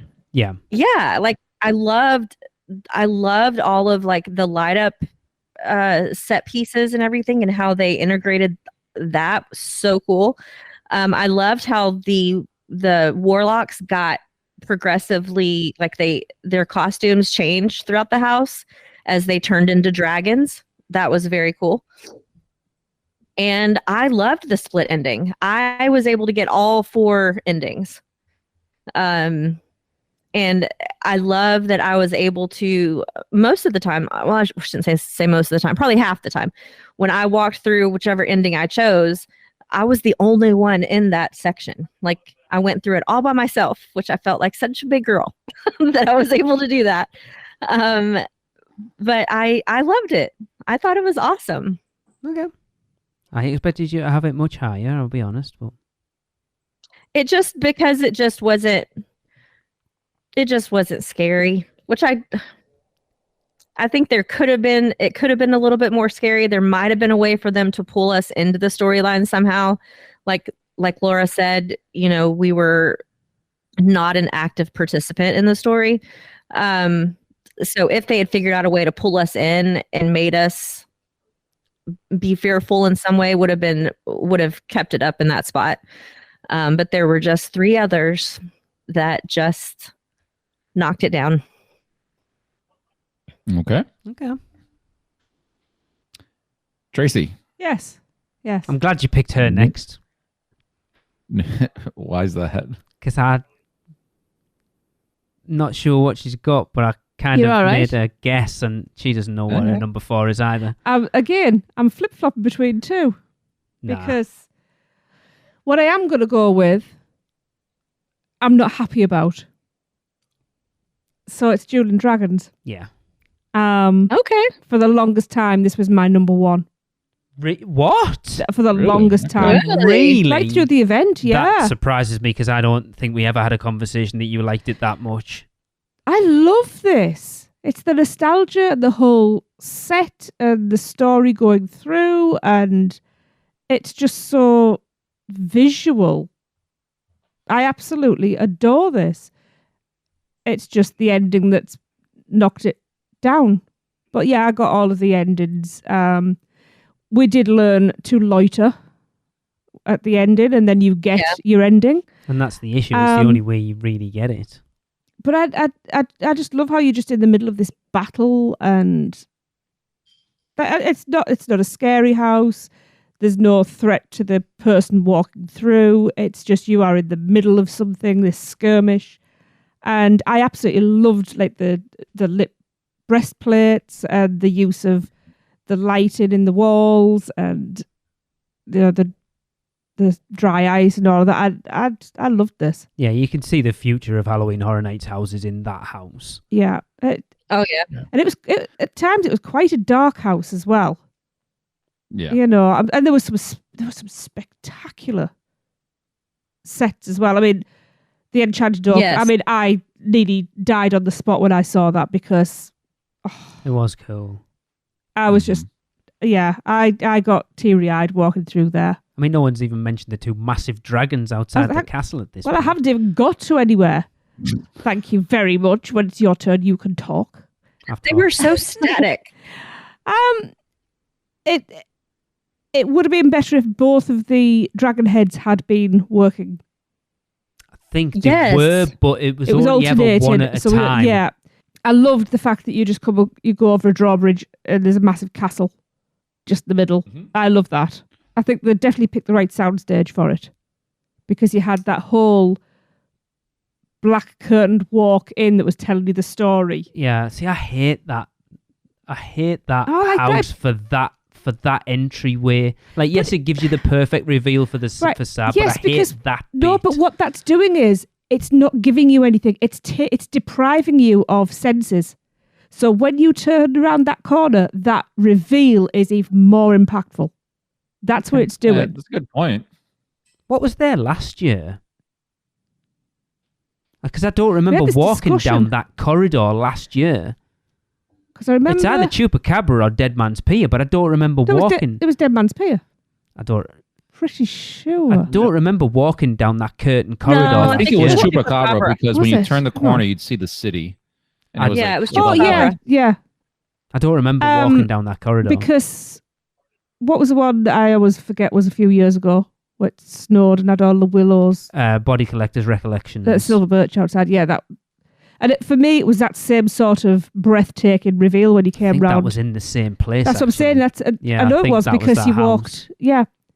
I wanted That's a really good observation, Tracy. I never even thought about those curtains being something to heighten the experience rather by than taking away stuff. Yeah, because you think about it, fabric muffles noise. Yeah, it's black, so visually you've got nothing, and it's narrow, so you're not walking in a group talking. You're a single file. So what you're saying is that Universal Studios Hollywood's black corridors for all these years are very clever, not just because we can't be asked. Yeah. No, because they use it in between rooms, which is terrible. Yes. I know. But in that iteration, it works well. But yeah, I'm quite upset because I wanted this to be higher because I love Dueling Dragons and I love all this sort of folklore as well. So for me, this hit all the marks. It was number 5 on your hype list. Just sadly it was like 3 marks less than I wanted it to be. So number 5, was it? Yes. Okay. All right. Number 4, I have Yeti. Okay. I love this house. I thought it was, I had a okay run the first time, I think, and then it just got better and better. The fact that, they brought the Yeti back in a different variation, but they brought him back, which is awesome. Obviously, most of this house is campy fun kind of thing rather than, horror and terror. But the fact that they make what you would assume is the villain become the hero. I love that. Yes. Yep. I love that so much. Like, you're rooting for the Yeti to kill Billy. And it's little. Yeah. Billy's a little. Yeah. Yes. And this one this one's also important to have your scare actors in there, because we did do a couple run throughs where if you don't have the Yeti there, it's kind of weird seeing Billy pull himself into the bushes. Yes, we saw that. Yeah, that sounds dirty. That was kind of odd, and it sucked because I went with my family and I was hyping this house up, and we did a bad run through, so there's a bunch of actors missing, and so the whole time like, no, there's supposed to be a Yeti right there killing him. Like, that's not how he dies. And oh no, over here someone's supposed to come out and get you. That's the soundbite from this episode, by the way. It seems strange watching Billy pull himself into the bushes. I mean, whichever way you want to take it. That's what she said. Apparently. I'll leave it there. That's what he said. Yeah. Wow. It was. We just had fantastic run throughs to this house, and there was a lot of, I think there was improv happening in this house as well, because I forgot the exact thing. Well, it was when there's the lake and there's like a Yeti there. Yep. And there was a Yeti that was messing around with us, where he was just looking at us. He didn't even try to scare us. And then the other one just called us over. It was odd and hilarious at the same time. And you have obviously HHN Bear that's in there. Yes. Who fantastic. And especially like one of the times he was, I don't know if he was supposed to be doing this, but because he has a boo hole that he goes into and then comes out and scares you. But there was times that I would see him just standing there pretending to be like a mannequin. Yep. And people just would be none the wiser. And then he would just come at you and lunge at you. Fantastic. And I don't know if that's part of it, but I think they killed it there. Yeah, I think that's everything. I love the Yetis, and based off of how this one went and kind of what we've heard, we'll probably be seeing more Yetis in the future. Yeah, we'll talk about it more. Yeah, I'm sure we will. All right, let's see. Hang on, you had that on your hype list at number 5. Number 5. Okay, pretty close. All right, let's getting down to number 3. Let's see. Tracy, start us off on this one. Yeah. Well, we're going to talk about it now then. Yeti. Yeah, I had a feeling. I think I know what your number 3, your 3, 2, 1 is. Oh, okay. Glad you do, because I'm flip-flopped on 2 and 1 at the moment. So, yeah, I mean, Yeti wasn't as good as the first time round. But I think that was a tough one to beat anyway. But I still really enjoyed it. Some great pieces. I actually really enjoyed the baby getting its head ripped off. But, parenthood was tough for me. Hearing some justice, that's all you saw. Yeah, exactly. I was completely, to be fair, it was completely on the side of the Yetis, because that little... You can swear, it's fine. Deserved all he got and more.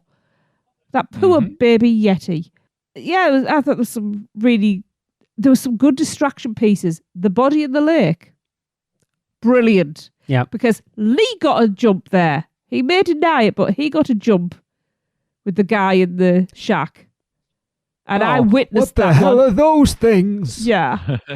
But I thoroughly enjoyed this one. There was some really, really good moments.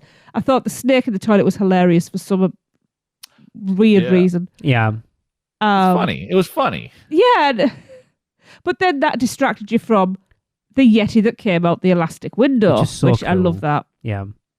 Finding out that the arm that came down was an actual guy and not an animatronic was quite surprising because his arm must have hurt by the end of that run. Oh, yeah. I don't know. I want that job. That would have been fun. I'm not We built were to talking to lift one guy on off. my Yeah, you stomach. said. Yeah. Yeah. They had to put like a pillow and a contraption there to help him out. Yeah, Because he was bruised to hell. it would have been. But I thought this was an absolute romp, and I really, really enjoyed it. So yeah. You had this at number 3. So where you got it. There you go. Oh, okay. So I think that's the first one. Yeah. Okay. Let's see. Michelle. All right. I've also got Yeti. Interesting. Yep. Lee, where did I have this on my hype list? You had this on your hype list at number 8. Yeah. So I knew this one moved up a lot. I originally was not a big fan of the campiness of it, that like what it sounded like it was going to be. But like Chris said, the more and more I went through it, the more I loved it.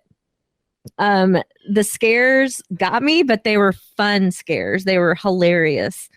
The storyline was fabulous. I loved hanging back and watching Billy get taken. That was super cool. This was that house of the year where I just smiled going through it, and it just made me so happy at the end. It was just fun.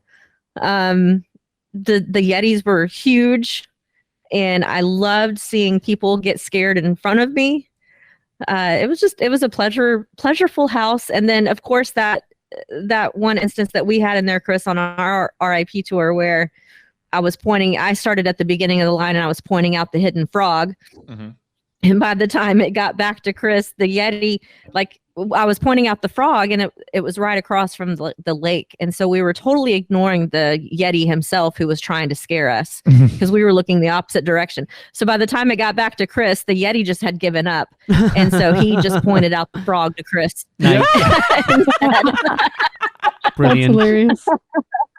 That was it. Yeah. That's I have funny. to go back to Michelle enjoying Billy getting taken, because apparently that Yeti had a very specific set of skills. Funny. That was good for you. you. It was a good house. It was fun. Mm-hmm. It wasn't like it. I don't call it campy, because to me campy is like really cheesy. Yeah. It wasn't cheesy to me. No. I liked it. I agree. I feel like it's something you would see like on a cheap horror film. That's kind of where the campiness I feel comes from. I would watch that horror film. Yeah. Oh, 100%. Yeah. Me just too, good old fashioned scares of big, tall, scary things with teeth coming at you. Proper B movie. And then silly things like the snake coming out of the toilet. Like that's gotta be campy there. You're just like that in the movie too. Yeah. Yeah, it was good. It moved up a lot, deservedly. Okay, let's see. Laura, what you got number 3? So I'm glad you guys liked Yeti so much, but I have to say that you have it in the wrong place, because my number 3 is Blood Moon Dark Offerings. Another house that I was very excited about. I think I said in the podcast before, I was excited just to see piles of bodies. And I feel like this one delivered, especially at the end. And kind of like the Exorcist house, this one was so scary. Like I was terrified the whole time. Like the scene where you go through like the church and you don't know who's real, who's going to stand up and scare you and who's not. Loved that. Like I just loved everything about this house. And I'm also excited that I haven't heard any of you guys mention it yet. So I know that you guys all value it pretty highly too. So I can't wait to hear what you have to say about Blood Moon as well. La, la, la, la, la. We're at the part where none of us can like further the conversation. Nobody even responded to her. I'm not saying a thing. I'm just frantically checking. Yeah, I'm sure you guys have a lot to say about it. Yet. I can't wait to hear it. Yes, it was very good. Your beliefs are well placed, Laura. Interesting. Okay, let's see. Number 3 here. I will go next. All right, number 3, I have Dr. Oddfellows. Wow. Yeah. That's high up. It is pretty high. And it's weird looking at it, especially after like this conversation we've been having. But really enjoyed that house. If you told me every single time to go through it, I would. You want to go again? Sure. That house had a lot of stuff in it. Like you guys had mentioned earlier, you could go in there and see something new every single time. A lot of actors in there as well. It did have, like Tracy had mentioned as well, that almost that Killer Clowns feel to it, which it was just such a nice feeling to have that again, even if it wasn't Killer Clowns. Really good kills in there, or scares, right? The head was nice. I also really That's enjoyed what she said. Oh my God, I couldn't resist that one. Yeah. I'm getting rusty. I'm getting rusty. I don't know what else he meant, to be fair. Right. Well, the head was good in there. No, I'm talking about the guy that gets his head cut off. All right, that's not what you said, Chris. Okay. Okay. All right. I didn't know there was room for that with Alexa. Did Alexa like this one as much as you did? She just leave it alone. All right, let's go. Let's save this for the other episode. I just thought they did a fantastic job with how they try to get scares out of you, and I even really enjoyed that room where they're throwing the knives and you have like that air pressure hitting you. It's almost like when you're a kid, and like to try to make you feel like you're getting hit with something, they like blow some air on you, kind of thing. Yeah. Yeah. So I just thought overall they did a fantastic job on that house, and like I said, I love those kind of clowny, cheesy scare things. So yeah, Oddfellow 3. Okay. You had this at number 2 on your hype list. Okay. Getting there. All right, number 2. Can I not go for my number 3, please? Yeah, number 2 is next, is what I meant to say. Finish off number 3. Save. This was actually thinking about the head. This was actually number 1 on my hype list. And after my first run through, I was like, It was a bit, And then on subsequent runs, it got much, much better. And that is Yeti Campground Kills. So my first run through, I came out and I was like, yeah, it just felt exactly the same as the last one without the snow. Yeah, I remember you saying that. Yep. Uh-huh. And I was so disappointed.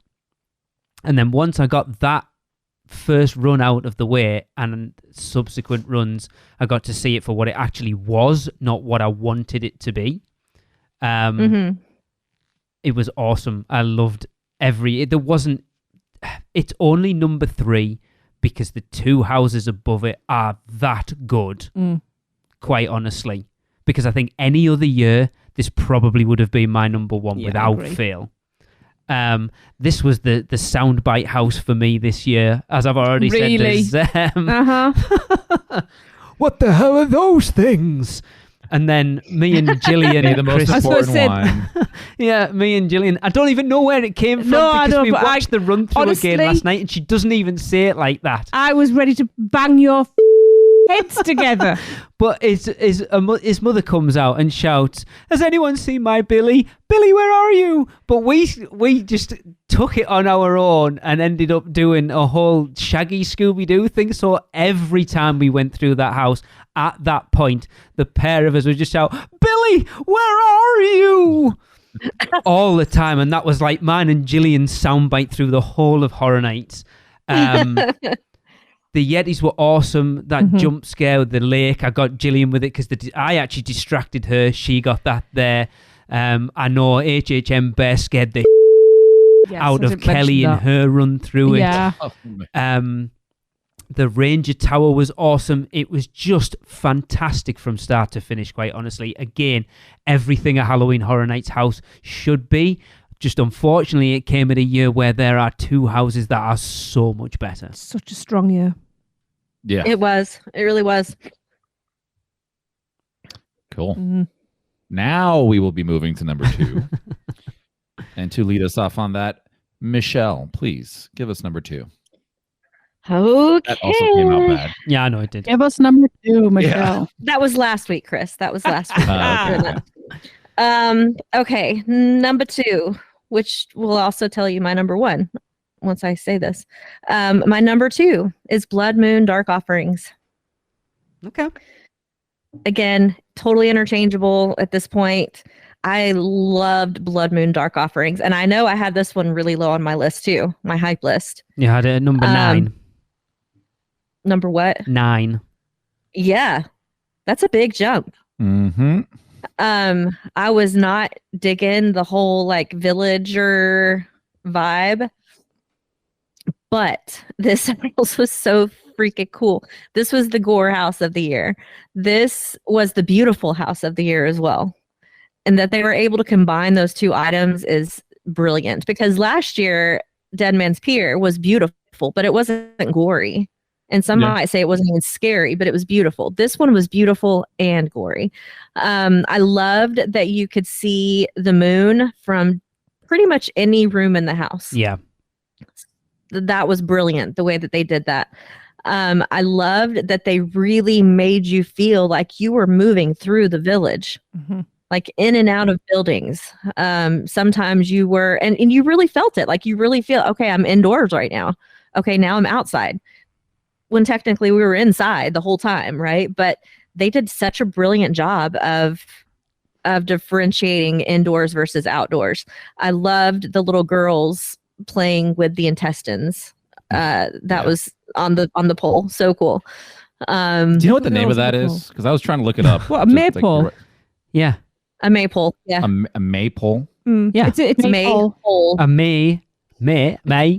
It's one of M-A-Y? M-A-Y-P-O-L-E. I don't know where it fits into their law, but it's one of our traditions. It's one of our pagan traditions. Yeah, on May Day, which I think is the 1st of May. Yes. It's one of those traditional things that they would say kids used to do. I don't know that anyone ever actually did it. The village next to us still does it. Yeah. That's cool. Yeah. Yeah. It was just a really good house. Very full of actors. Like packed. Yes. Full of actors. Like it was almost like they stole the actors from Stranger Things and put them all in this house, because it was packed full of actors. There was this one really cool scene where you thought that this girl was really far away and you're looking at her like down this alleyway, and then you turn the corner and she's like right in front of you, and it scares the bejesus out of you. I don't remember that.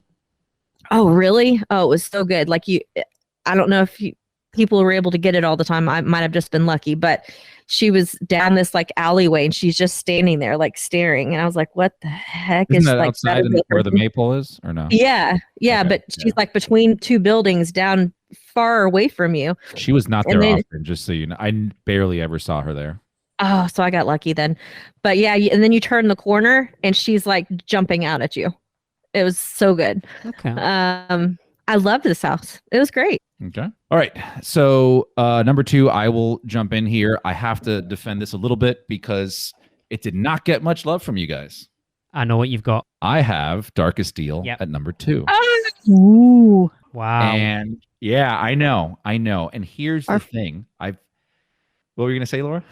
Our friend Kevin will be excited about that. Good. Yeah.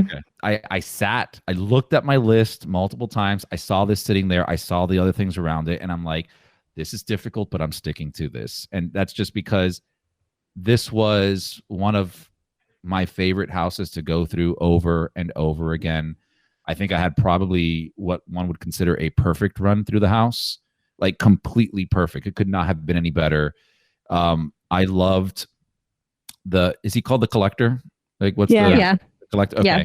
Loved that character. Loved the actors they used for it. The makeup, the way they did it. I remember going through it. I got his whole speech thing. And what was nice is like, we were just at the right spot where he just got up right in my face, was talking straight to me. It was super cool. I also thoroughly enjoyed how they did his voice. I don't know if it's just an odd thing for me, but like it was a very heavy, bassy voice that you could feel, not just hear. I thought that was amazing. Just going through, it really takes you. They did a really good job at putting you in a small, confined area, but still kind of feeling you're elsewhere, not just inside of a house. the musical aspect to it, nothing, mind blowing. But like you guys mentioned before, like when the collector would come and he's playing on stage and just kind of takes his soul. I saw one of the times when they were doing a cash change and they even themed that out where the collector goes behind the curtain and they make it seem like he's calling the guy playing the guitar. I forgot his name off the top of my head. Pine Straw Spruce. Pine Straw Spruce. Pine Straw, yeah. They made it seem like the devil was, or the collector was calling him through the curtains when it's really just to do a cash change. I thought that was super cool and themed out to not just have them walk off. But yeah, overall, I think they did a fantastic job with this house. It just clicked with me, and that's why it's at number 2, and that's what I'm sticking to. I love that you loved this house, Chris. I don't. I just, it wow. was good. And then, like, even God, just thinking about it.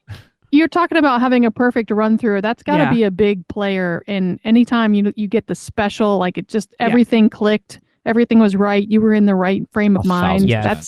That just makes something so great. Yeah, like even hearing you guys talk about the lighting on it earlier, I was like, yeah, that could kind of mess things up. But imagine if you had that full thing and the collector is looking into your eyes with this evil smile. It was so good. It was so good. Yeah. If you say so. All right. Shut up. You tell him. You had that at number. Yeah. I've just looked it up. Number 6 on your hype list. Oh, okay. Cool. All right. Let's see. Tracy. Hello. I know what her number 2 is. Do you? I think so. Go on then. No. Oh. You know, but you're not prepared to bet on it. Well, what's the point? Because then you don't get to reveal it if I'm right. Oh, I know. I was going backwards and forwards, but I'm sticking with said. my original one, so I actually know. I want to know. I want you to say Just what you say it, man. I want you to say what you think it is. Blood Moon. No. Off. That is not your original one. You're fully. You're just being contrary now because I know. Okay, fine. Say Chucky. Say Chucky. Yeah. Fine. Blood Moon. I know it's Blood Moon. I have gone backwards and forwards because I have issues. Yeah, I don't think I can really add anything to what's been said, but this is a stunning house. The floor was just amazing. Like I said, the fact you could see through the buildings and you were constantly part of that narrative was just, it was mind-blowing. It was like they took Chupacabra and just amped it up 10 levels. If Chupacabra had been like that, I would have been absolutely blown away. Yeah, loved all the gore and yeah, just really, really loved it. Just number 1 pipped it. You had this at number 9. Yeah, I gathered. Kind of worked that one out. So yeah, can't really say any more because it's all been said. Okay. Yeah. Big underdog there coming from number 9. Yeah. You can all talk. Right, let's see, Lee. My number 2, and I'll be honest, I wavered a little bit at one point during the event, not even when we came back. Yeah, Blood Moon. It was amazing, and Tracy beat me to it. She took away exactly what I was going to say. It felt like they looked at what they did with that whole town setting of Chupacabra last year and went, how can we do this but take it to the next level? And the use of space for that house was amazing. And I didn't get it that first walkthrough. It was actually you and Gillian pointed out bits, and I'm like, holy like you see that bell tower, it was like the woman on the bow of the ship last year where you saw from multiple locations. It was the same with that guy in the bell tower this time, that you saw him from multiple places around before you actually got to the bell tower.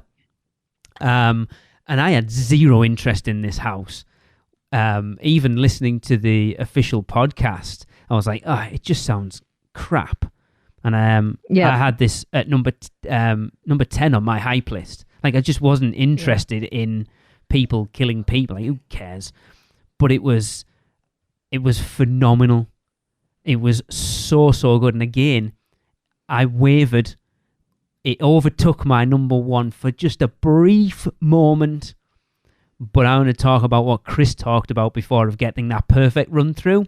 That's what I got through my number one. So I'm going to leave it there right now. Okay. Laura, number 2. My number 2 is Universal Monsters.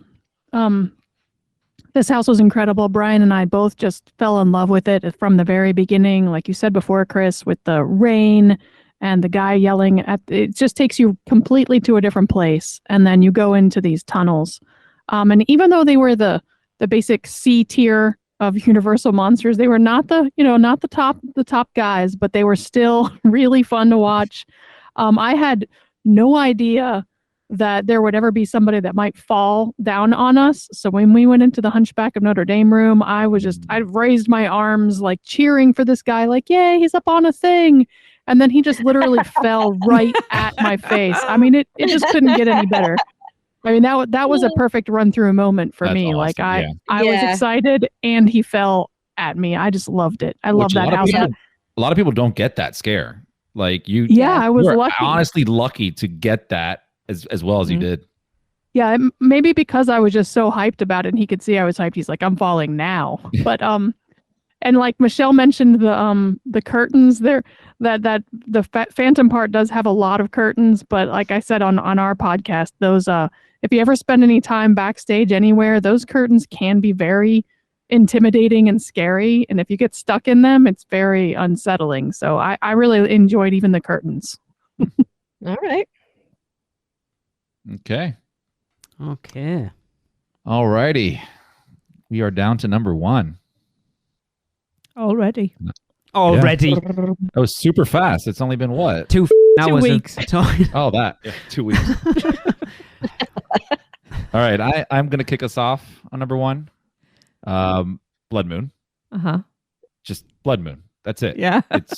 Blood Moon was amazing. You guys have obviously you liked it because it's at number 2 for you guys. I thought it was I thought it was a fantastic house. I don't think this was very high on my hype list. Number 10, Christopher. Number 10, yeah. So it's oh my basically gosh, the opposite. I had zero expectations of this house, and that does not mean that's not the reason why I love it so much. Just everything about this house. You guys mentioned like the moon. I love how the whole place felt, and obviously it's on purpose, but the whole place felt like there was like a filter, like the movie Dune, where you just have this overarching like red color everywhere. Yeah. Even inside the rooms, right? Like obviously they put these lights strategically, but it just had that filter effect throughout the entire house. It was fantastic. Even I love going into that room, like the first room where there's a sacrifice, that pit that they're building with humans.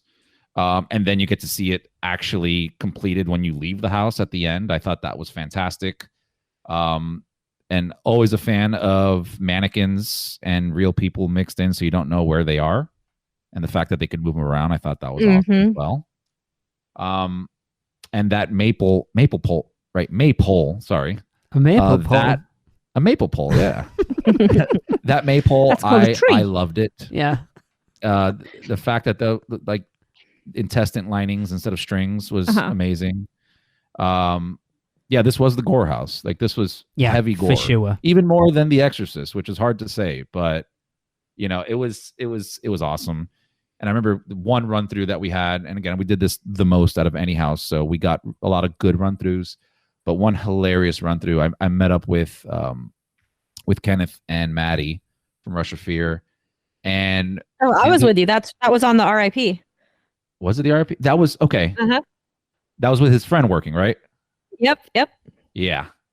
I knew what you were going to talk about. One of his buddies was in there, and like literally the guy like stopped scaring everybody else and just hit the step and repeat over and over and over and over again, and just kept on saying the same line over to us.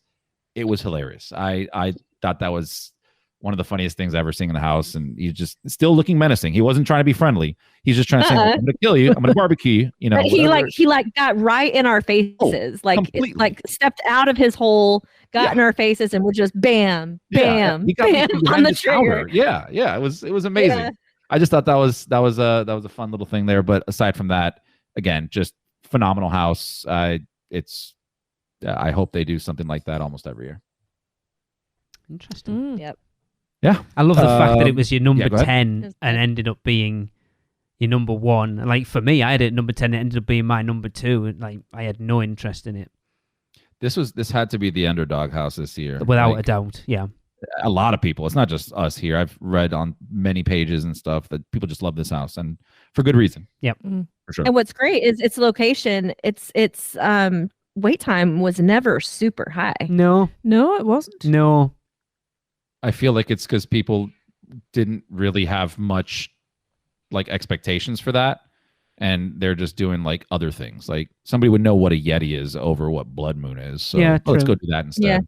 Yeah, they would rather wait twice. Go ahead. I was just going to say they would rather wait twice as long to see Stranger Things than Blood Moon. Right. Yeah. Well, and it's over by itself. Like it's not next to anything else. So it's not like, you walk in Dueling Dragons, you come out, oh, well, let's just go right here into this one. It's totally by itself. So to go to it, you had to go to it. You know what I mean? Was that where Coven was last year or Hellblock? Yep. Coven, yeah. Hellblock. So what was where Coven was last year? Where was Coven? Was it Exorcist? What was in the Fallon queue this year? Dueling, no? Stranger Things. Oh, yeah. Stranger Things. Must have been where Exorcist was then. I think it's where Exorcist was. Yeah. Okay. All right. Let's go with Laura. What do you got? Your number one? My number 1 is Yeti or Not. Here they come. Yes. It wasn't mine, but awesome. I'm so pleased that I you knew got it it that was high. campy. It was campy. It was exactly what I wanted. And as much as I like being scared in the really, really scary houses, I love laughing and being scared by big, tall, scary Yetis more than anything. So that was my favorite. Nice. I wouldn't disagree with that at all. Like I said, on any other year, it would have been my number 1. It's one of those things like we're talking about the top 3, and for the most part, I don't think anybody would disagree with other people's opinions. No, here, absolutely it's not. Very interchangeable. Yeah, those top 3 that most people have got in. Yeah, apart from Michelle's. I wouldn't necessarily. I understand why she's got it there. To be fair. Yeah. Because she needs. Speaking of Michelle, you went number 2. You don't number 1. You don't understand where my number 1 is? No, I said I understand why why you've got it there because you need one. So my number 1 is Exorcist. Thanks, Lee. You're welcome. I have really good reasons for this. So one, the biggest reason is my first run through of this is the first time in a long time that I have been that scared in a house.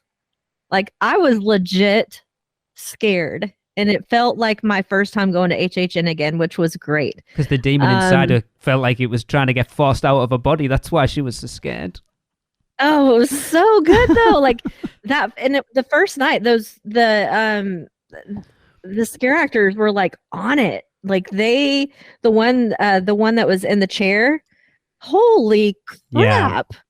Yeah. She was like all over the place and reaching out, like you could barely get by her. Which was so freaking good. And it just felt so like there was no downtime where you could take a breath, in my opinion. Like the whole time I felt like I was about to get scared, which was great. But then like every other time I went through it too, I loved it as well. However, it did get less scary. I did notice, and I don't know if an accident happened or something in the first week where the girl was reaching out, because that first night there was no chain or rope up in front of her blocking you off from going into the dining room area.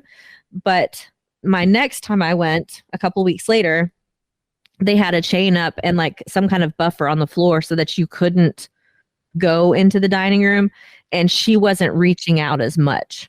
So I don't know what happened or what caused that, but it did get a little less scary. Idiot, probably. Maybe. I don't know. However, it was so good. It was so good. And then before my last time going, which was in October, was right after, like we went to Halloween Horror Nights the night after the movie came out. So before I left to go to Florida, I went and saw this movie. Nice. And so I was able to go through it again after having seen the movie, and I loved it even more after that. Because I knew then like what I was seeing, and I was able to piece it together. Like I said to Laura earlier, the only part I didn't understand was the like that opening scene that we walked through, but I guess that makes sense. They were in Haiti. Yeah. However, it wasn't necessary. It had nothing to do with the storyline. But it was so good. I loved it so much. It was scary to me. It was always scary to me. And even the last time I went through it, I had to go through it with my ears plugged so that I could really look at the sets and the scenery to try to remember and place it in the movie so that I wasn't getting scared. Because when I was getting scared, my eyes were closed. So I had to plug my ears so my eyes could stay open. You need to hand in your Halloween Horror Nights card, by the way. I don't know. I loved it. It was great. I wouldn't disagree. I liked it a lot. Yeah, going back to the thing, it's like, I liked it a bit. Is Exorcist number one? Sure. I mean, it was a great house. It was a traditional, like that's what you think a scary house should be. Yeah. Cool. All right. Let's see. Tracy. I think me and Lee can probably go together. Shall we? Yeah. Are we giving it its full title? Yeah. You don't know what it it written is, down that's as fine, do you? something different. Universal Monsters Unleashed. It's not. It's that Unmasked. one. I know. I put Unleashed. You should have just did the adjective. Just the fantastic Universal Monsters. Yeah. Unmasked. Oh, it was stunning. The fact that you started off outside and with the policeman above you and you go into the sewers, and it's just an absolute feast for the eyes. We are ignoring the dodgy accent. Extra, read all about it. Come and get me out of this terrible house. It was very stereotypical. I loved this house. I had so many good run-throughs. And even the bits that people hated, like Michelle. The Phantom. Nobody hated Michelle. Oh, dang. The Phantom-y bits, I loved those. Like Laura said about the curtains, I got that it was backstage. And having been caught up in the curtains backstage, it's, I wouldn't say scary, worrying, disconcerting, because your mind just starts to say you're never ever getting out of these things. Like you're never going to make it out of those curtains is what it feels like. You feel like you're suffocated. Which at first run through, when I went through that, I felt like it was, oh no, is this another one where it's a lot of like downtime, there's nothing going on here. And then the more I went through, the more I got it.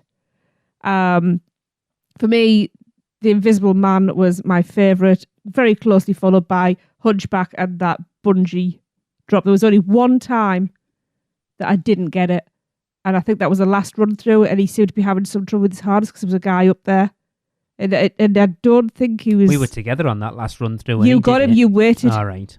Because I was in front of you. Because I've seen where they're getting strapped in, but that seemed to really take more time, so... But yeah, I had so many good run-throughs on there. And this house had one of my favourite... Yeah, and it was yours as well, wasn't it, Lee? There's two we commented watching the walkthrough last night. But it was in another house, one of our favourite, like, boo holes that was in another house as well. It was also in Yeti, and it's a mirrored wall. So you don't even know there's a boo hole there because of the reflections. Yeah. And then it just steps out. But with the one in... The double mirror. A mirror and then a hole in the wall that looks like a mirror because it's set up with the candelabra on both sides. Oh, that was amazing, that one. So cool. But again, lots of distraction tactics used in this house. It was dark enough and then you had candlelight. It was so eerie at times. I thoroughly enjoyed this one. Came out of it buzzing every time. Yeah, it was so good. Yeah.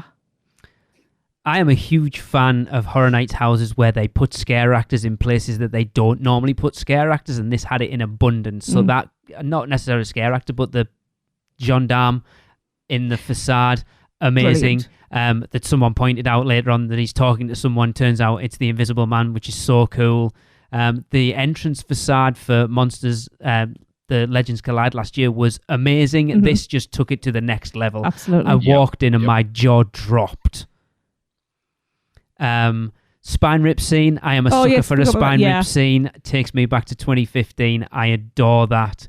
The Invisible Man was awesome in it. I still like when he comes out, my fingers around your throat. I love that it. line. Yeah. I kind of like the sections with not a lot going on because I don't get scared. But for someone who does, I think that lull, but anticipation of something might happen is potentially worse than something happening.